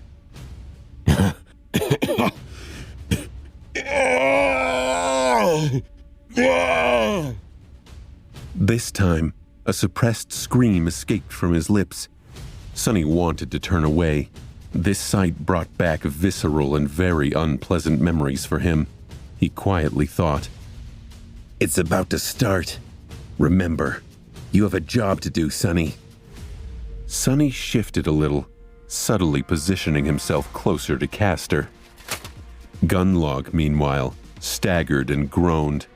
There was blood dripping from beneath his broken mask. Then, A shaky laugh resounded in the throne room of the ancient castle.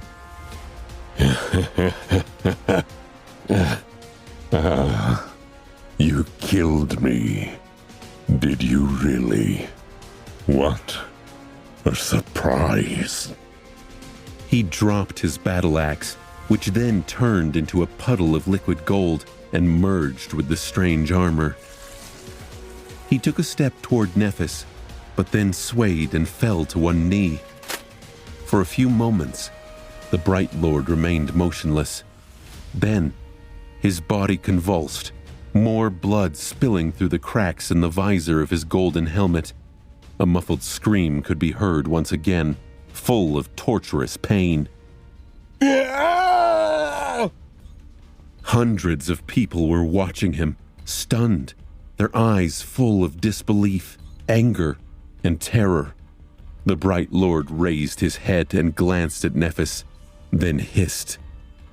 What a joke. I can't die like this. Changing Star looked down on him, her face cold and motionless. There was no triumph or gloating in her eyes, but there was also no mercy. Turning away, she hesitated for a moment, and then spoke again, her voice strangely gentle. Rest easy now. Your nightmare is over. Gunlaug stared at her in disbelief, and then suddenly laughed. There was a disturbing gurgling sound coming from somewhere deep in his throat, as though he was drowning in blood.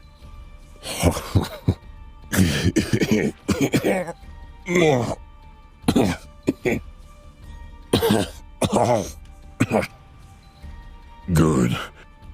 This is too good. Yours is only starting, though. With that, he slowly rose and then turned away. Swaying, the Bright Lord took one step forward, then another. The crowd watched silently as he arduously made his way to the steps that led to the throne of white marble, and climbed them, blood spilling from the cracks in his helmet, his golden armor flowing and swirling around his body in a state that resembled panic. Finally, Gunlaug reached the dais and fell on his throne, looking down on the great hall of the ancient castle with a strange, wistful expression. Then, he strained to say something, but became twisted in a violent coughing fit instead.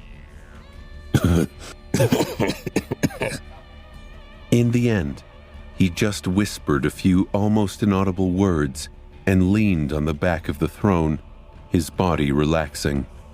Sunny was perhaps the only one who had heard him, due to the fact that his shadow was hiding in the darkness of the alcove all along. I tried. In the beginning, I really did. Those were the tyrant's final words. Not an angry cry or a bitter denial, an earnest confession to his own shortcomings. And then, Gunlaug grew still. The Bright Lord of the Dark City was dead. Sunny knew it instantly, because the terrible psychic aura pressing him to the ground suddenly disappeared, letting all the people around him move and breathe freely. Knowing what was about to come, he glanced at the far end of the great hall one last time. A corpse in golden armor was sitting on the throne, a beautiful red blossom appearing from the crack in his polished mask.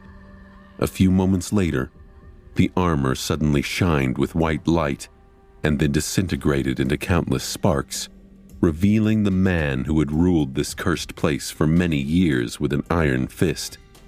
Gunlaug was surprisingly handsome. Even though his face was covered in blood, it was easy to tell. He had a short beard and long blonde hair. One of his eyes was gone, eaten through by the blood flower, and the other one was quickly turning glassy. What surprised Sunny the most, though, was how young he looked.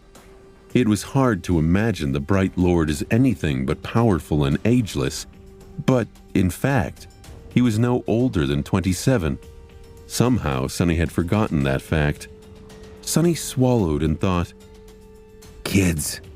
All of us here are just lost kids. He didn't waste too much time thinking about that, though. Because in the next few moments, Trent, who had been staring at his dead lord with his usual morose expression, turned around and looked at the crowd of slum dwellers. Then, at the members of the host. The giant lingered for a second, and then said, his deep, dark voice reverberating through the ancient hall, "What are you waiting for? Kill them all!" And then, everything descended into madness.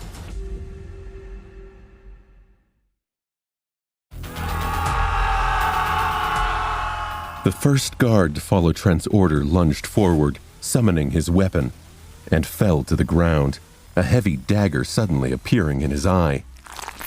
Ah!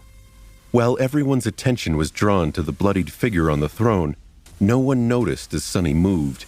One quick flick of the wrist sent the prowling thorn flying. Sonny had pulled his focus from Gunlaug. His eyes were drawn to Nephis, while his shadow watched Castor.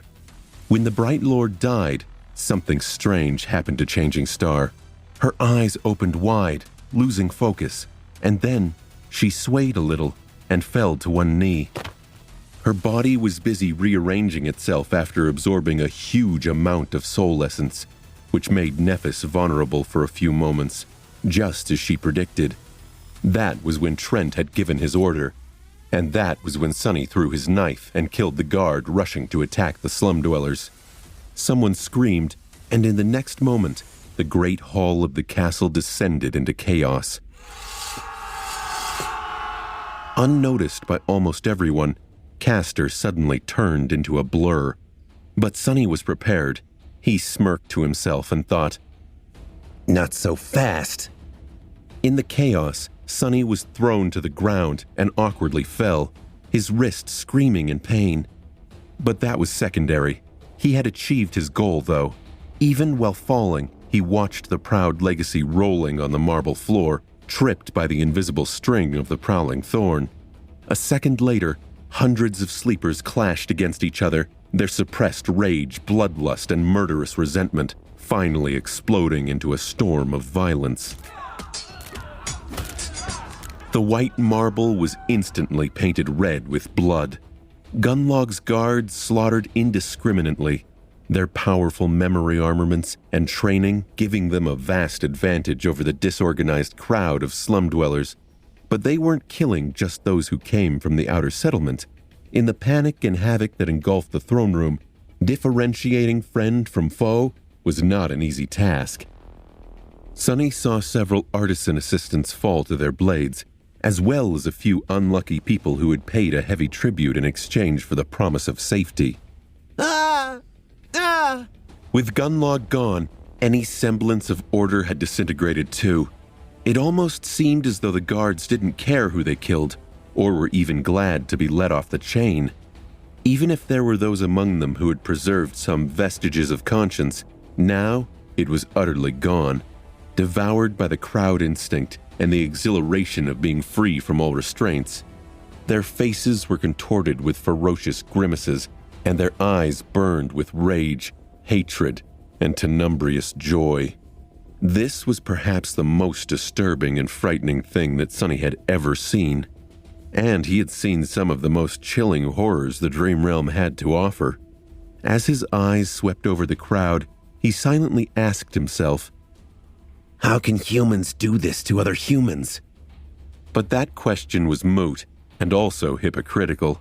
Humans were indeed the most adaptable of creatures.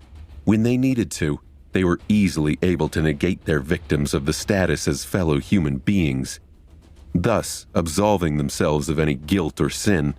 Why feel guilty for slaughtering cattle? These creatures are worse than cattle even. Hateful pests. Sonny had practiced that simple mind trick himself in the past. These thoughts only took him a fraction of a second.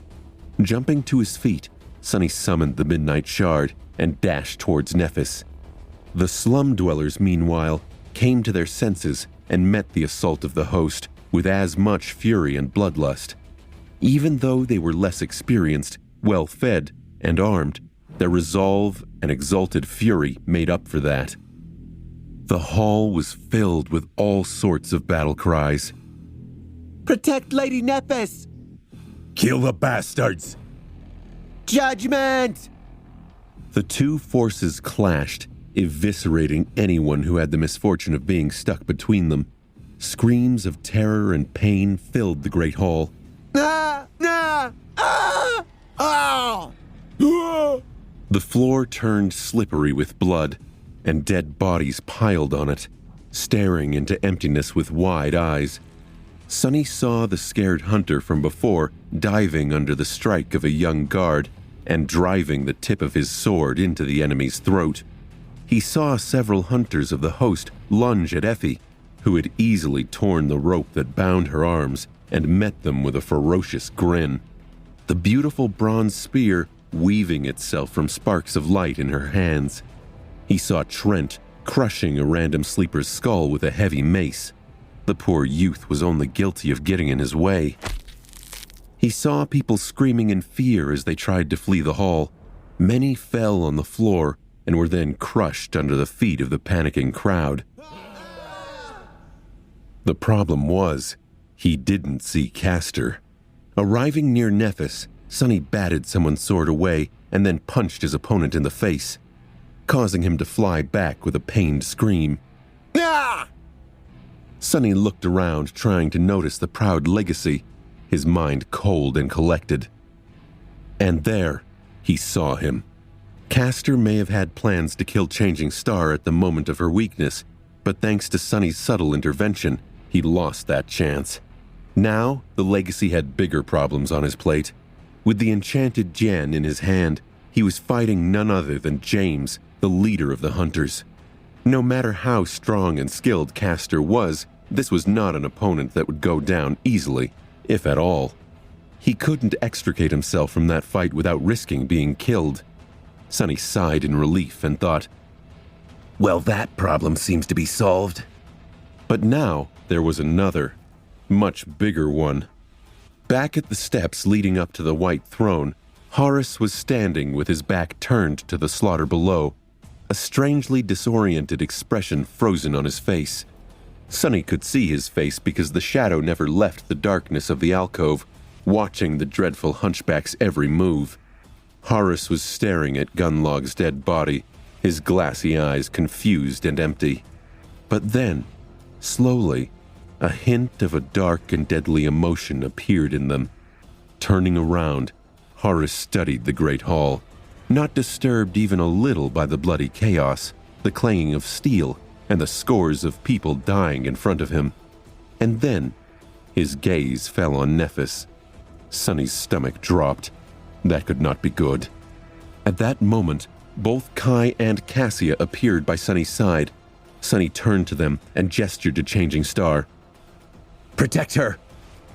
At the dais, Harus tilted his head, piercing Changing Star with a murderous gaze. Slowly, his face contorted, turning bestial and terrifying. Pure hatred and insanity burned in his eyes, making anyone who accidentally glanced in his direction shudder. With a low growl, the hunchback took a step forward and outstretched his hand, ready to summon a weapon. But in the next moment, Sonny crashed into him at full speed. Even though Harus had dodged the flying blade at the last moment, the force of the impact was such that both men flew back, into the darkness behind the throne. Breaking through a wooden hatch that was hidden there, Sonny and Harus rolled down a long flight of stone stairs and left the havoc of the great hall behind. A few moments later, they landed on the floor of a wide corridor and were thrown away from each other. Sonny twisted his body to regain his balance and used the midnight shard to stop himself from sliding even further away. Then, he rose to his feet and looked darkly at Harus, who was similarly just standing up. A cold glint appeared in his eyes. Just like Sonny had expected, today, one of them was going to die.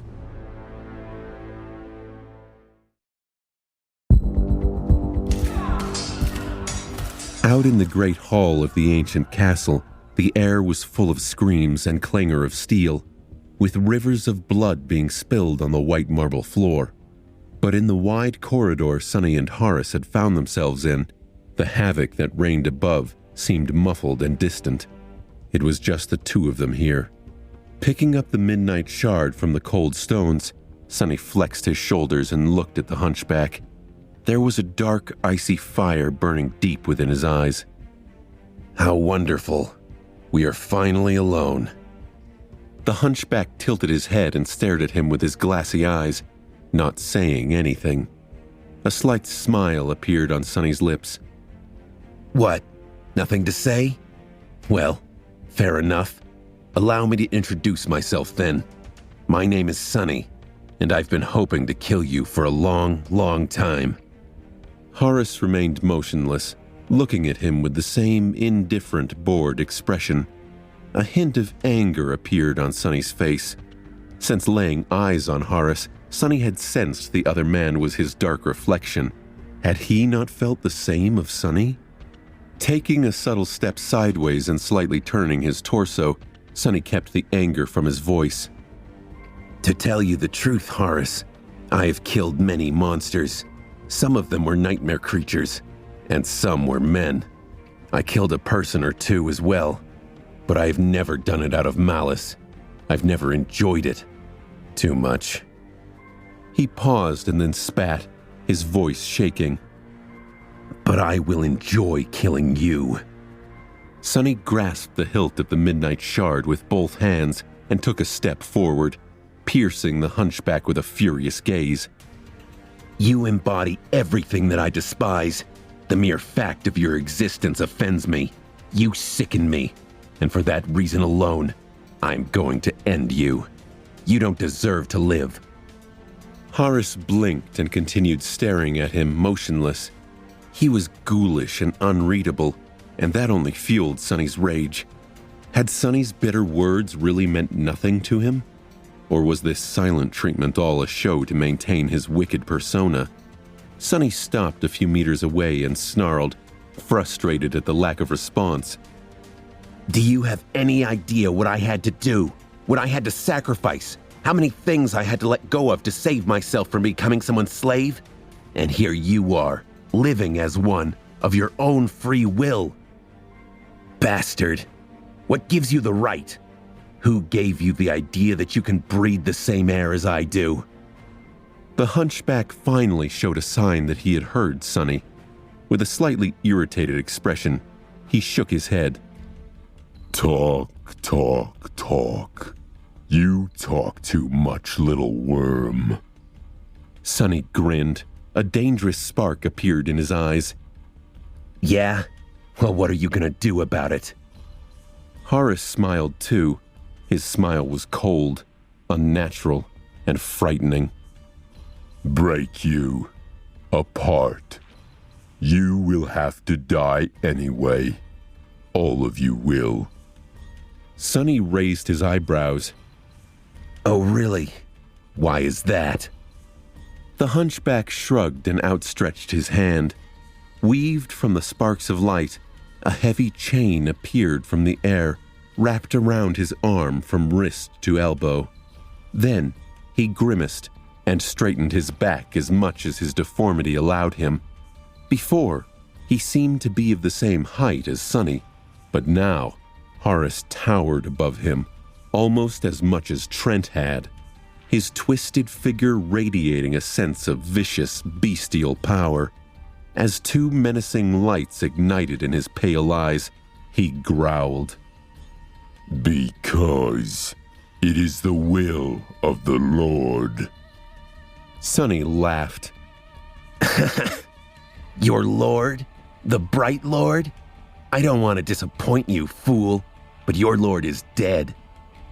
Harus stared at him with sincere confusion.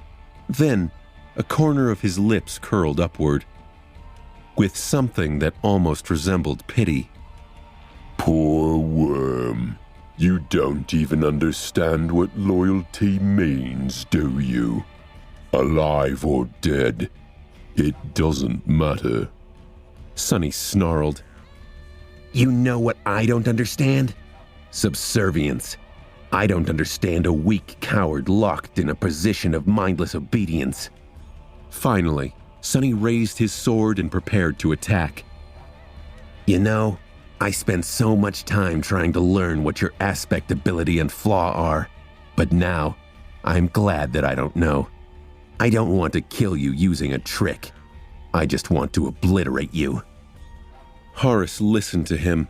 A mocking grin appeared on his lips. And then, Sonny suddenly became blind. One moment, Sonny was looking at the hateful figure of the fearsome hunchback. Then, suddenly, his sight was gone, replaced by nothing except for boundless darkness. His mind swirled as he tried to understand what was happening. What? Almost immediately, a monstrous blow sent him flying back. Sonny hit the wall of the corridor and then fell to the floor, leaving a trail of blood on the cold stones. His bones groaned, but held together, if barely. Harus, who had hit him in the chest with a fist, the heavy chain wrapped around his knuckles, lunged forward with terrible speed, aiming to crush the enemy's skull under his boot. His movements were swift and utterly silent. To his surprise, though, the little wretch somehow managed to roll away and jump back, avoiding death by a hair's breadth. Sonny slid backward and rose to his feet, blindly swinging the midnight shard in a wide arc in front of him. The blade of the sword missed the murderous hunchback entirely, but brought him a second chance to gather himself. Not that a few extra seconds were going to help. He was still blind. Sonny had a moment of realization and thought, "Of course, it all makes sense now." The mystery surrounding Harus unraveled in his mind. He understood why so many sleepers, no matter how skilled and with no regard to the might of their aspect abilities, had been somehow rendered powerless and easily slaughtered by Gunlaug's executioner. He also understood why there were no witnesses to the countless murders that Harus had committed. No one had ever seen him killing his victims. Their bodies were always found only after the slaughter was over. It was not because the terrifying hunchback was able to move like a ghost or possessed such great power that no one could even try to resist it. It was because his aspect ability could make people not see him, or anything for that matter. It didn't matter how skilled or mighty his opponents were. Once they were blind, all their technique and abilities were made useless. While his targets were grappling with the sudden loss of their sight, Harus could capitalize on their confusion. It also did not matter if someone was there to see Harus kill. As long as he wanted, he would remain unseen for as long as he wished. That's how the legend of the horrifying butcher was born. People were always more afraid of things that they couldn't see, after all. Sonny spat a mouthful of blood and grimaced. It was nice to learn another secret. The question was, would he be able to survive knowing the truth?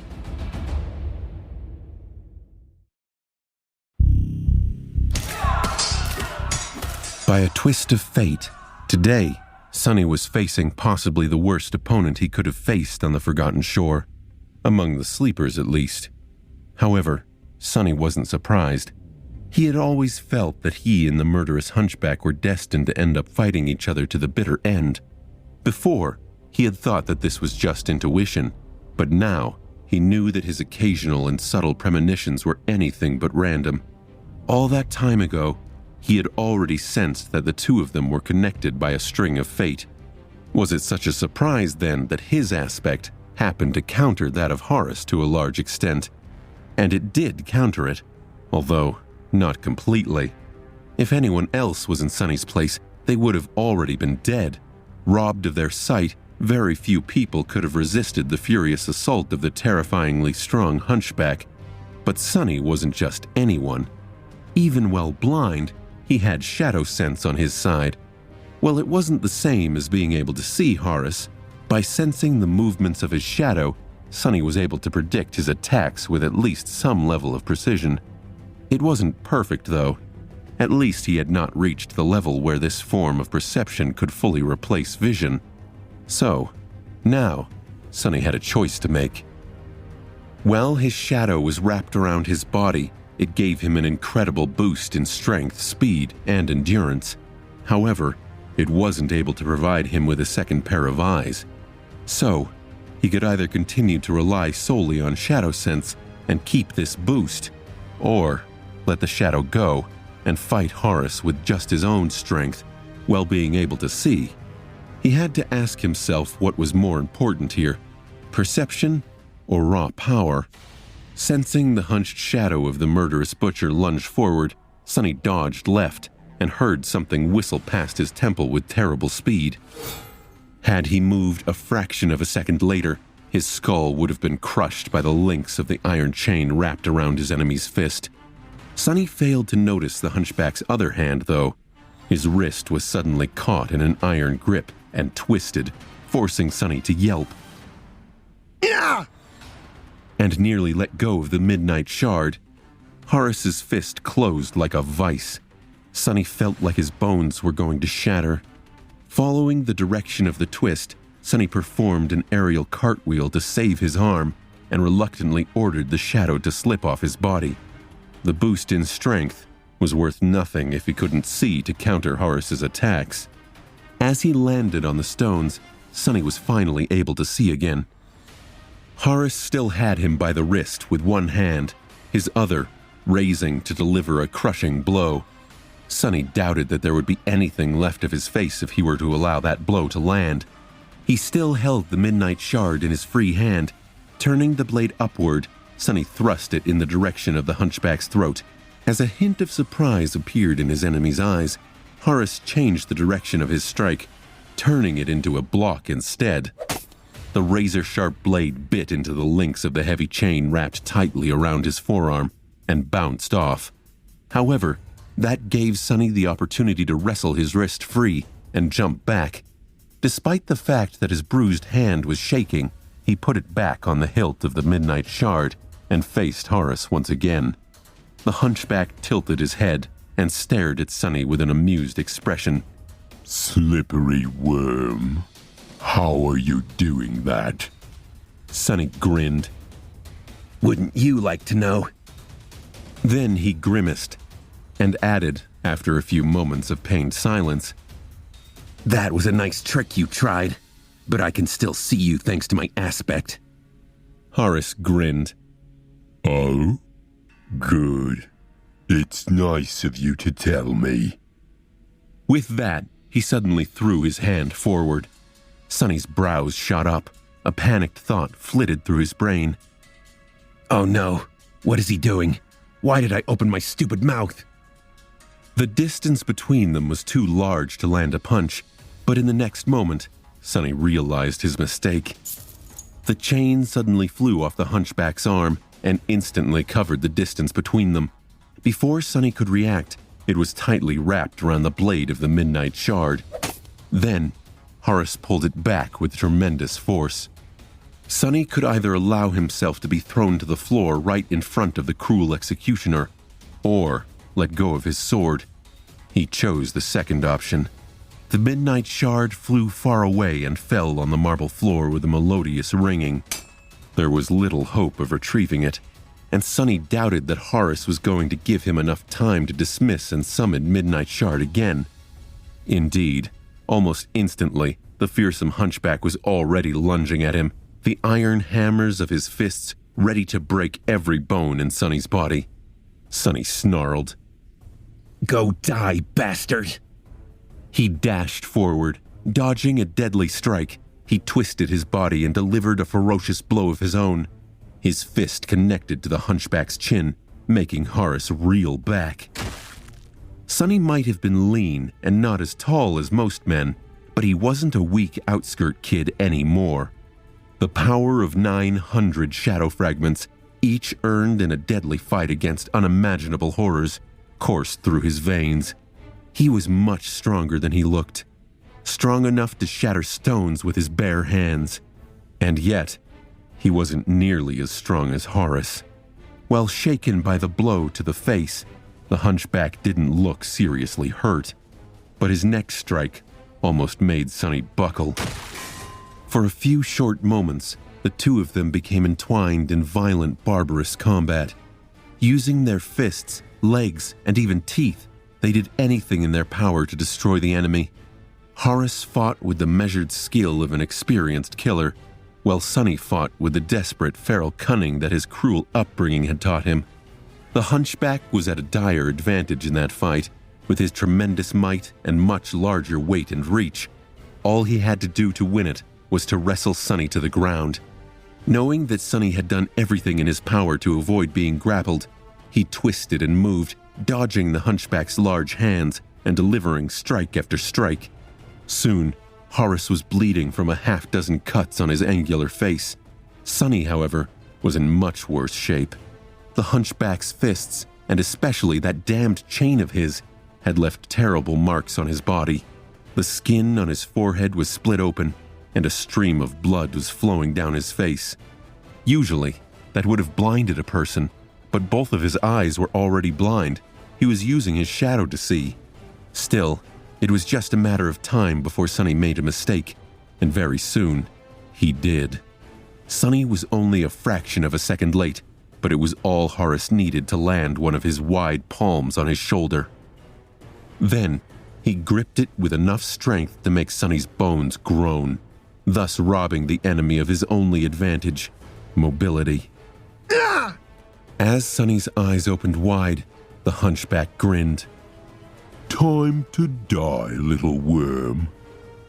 With that, he threw Sonny against the wall, making a net of cracks streak through its stone surface. Hurt and disoriented, Sonny felt something cold grip his neck. Looking his victim right in his eyes, Harus squeezed Sonny's neck and smiled.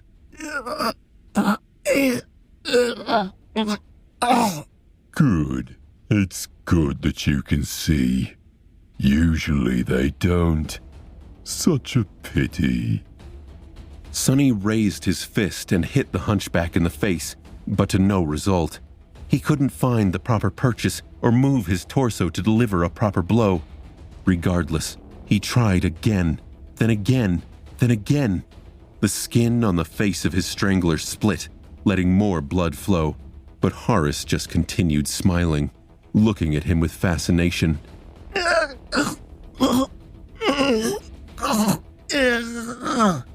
Good, good. This is so good. So good. Sonny weakly raised his hand again, but lingered, hesitating before trying to hit the hunchback again. With what little air remained in his lungs, he wheezed, Hey, bastard. Do you remember how I told you that I didn't want to use a trick to kill you? Harus simply grinned. Well, that was a trick. At the same time, he struck the hunchback in the face again. Knowing that these punches were not strong enough to change anything, Harus didn't react. But this time, a ghostly blade suddenly appeared in Sonny's hand at the last moment. Unlike normal memories, this one weaved itself from nothing, and almost instantaneously. Then, it pierced Harus's temple and sunk deep into his brain, killing him on the spot. The grin froze on the hunchback's lips. His eyes widened, then slowly turned glassy. His terrible grip on Sonny's throat weakened. Then, he crumpled to the ground like a broken mannequin, his empty eyes still open and staring into nothingness. Sonny fell to his knees and drew a hoarse breath. Die, you bastard. Die, die, die. A wicked, furious grin appeared on his face. Die and go keep your lord company in hell. Shaking, he used the wall to stand up and looked at the dead butcher with a strange mix of hatred, triumph, and contempt. Don't want to doesn't mean I won't, you fool. Sonny took a moment to regain his breath.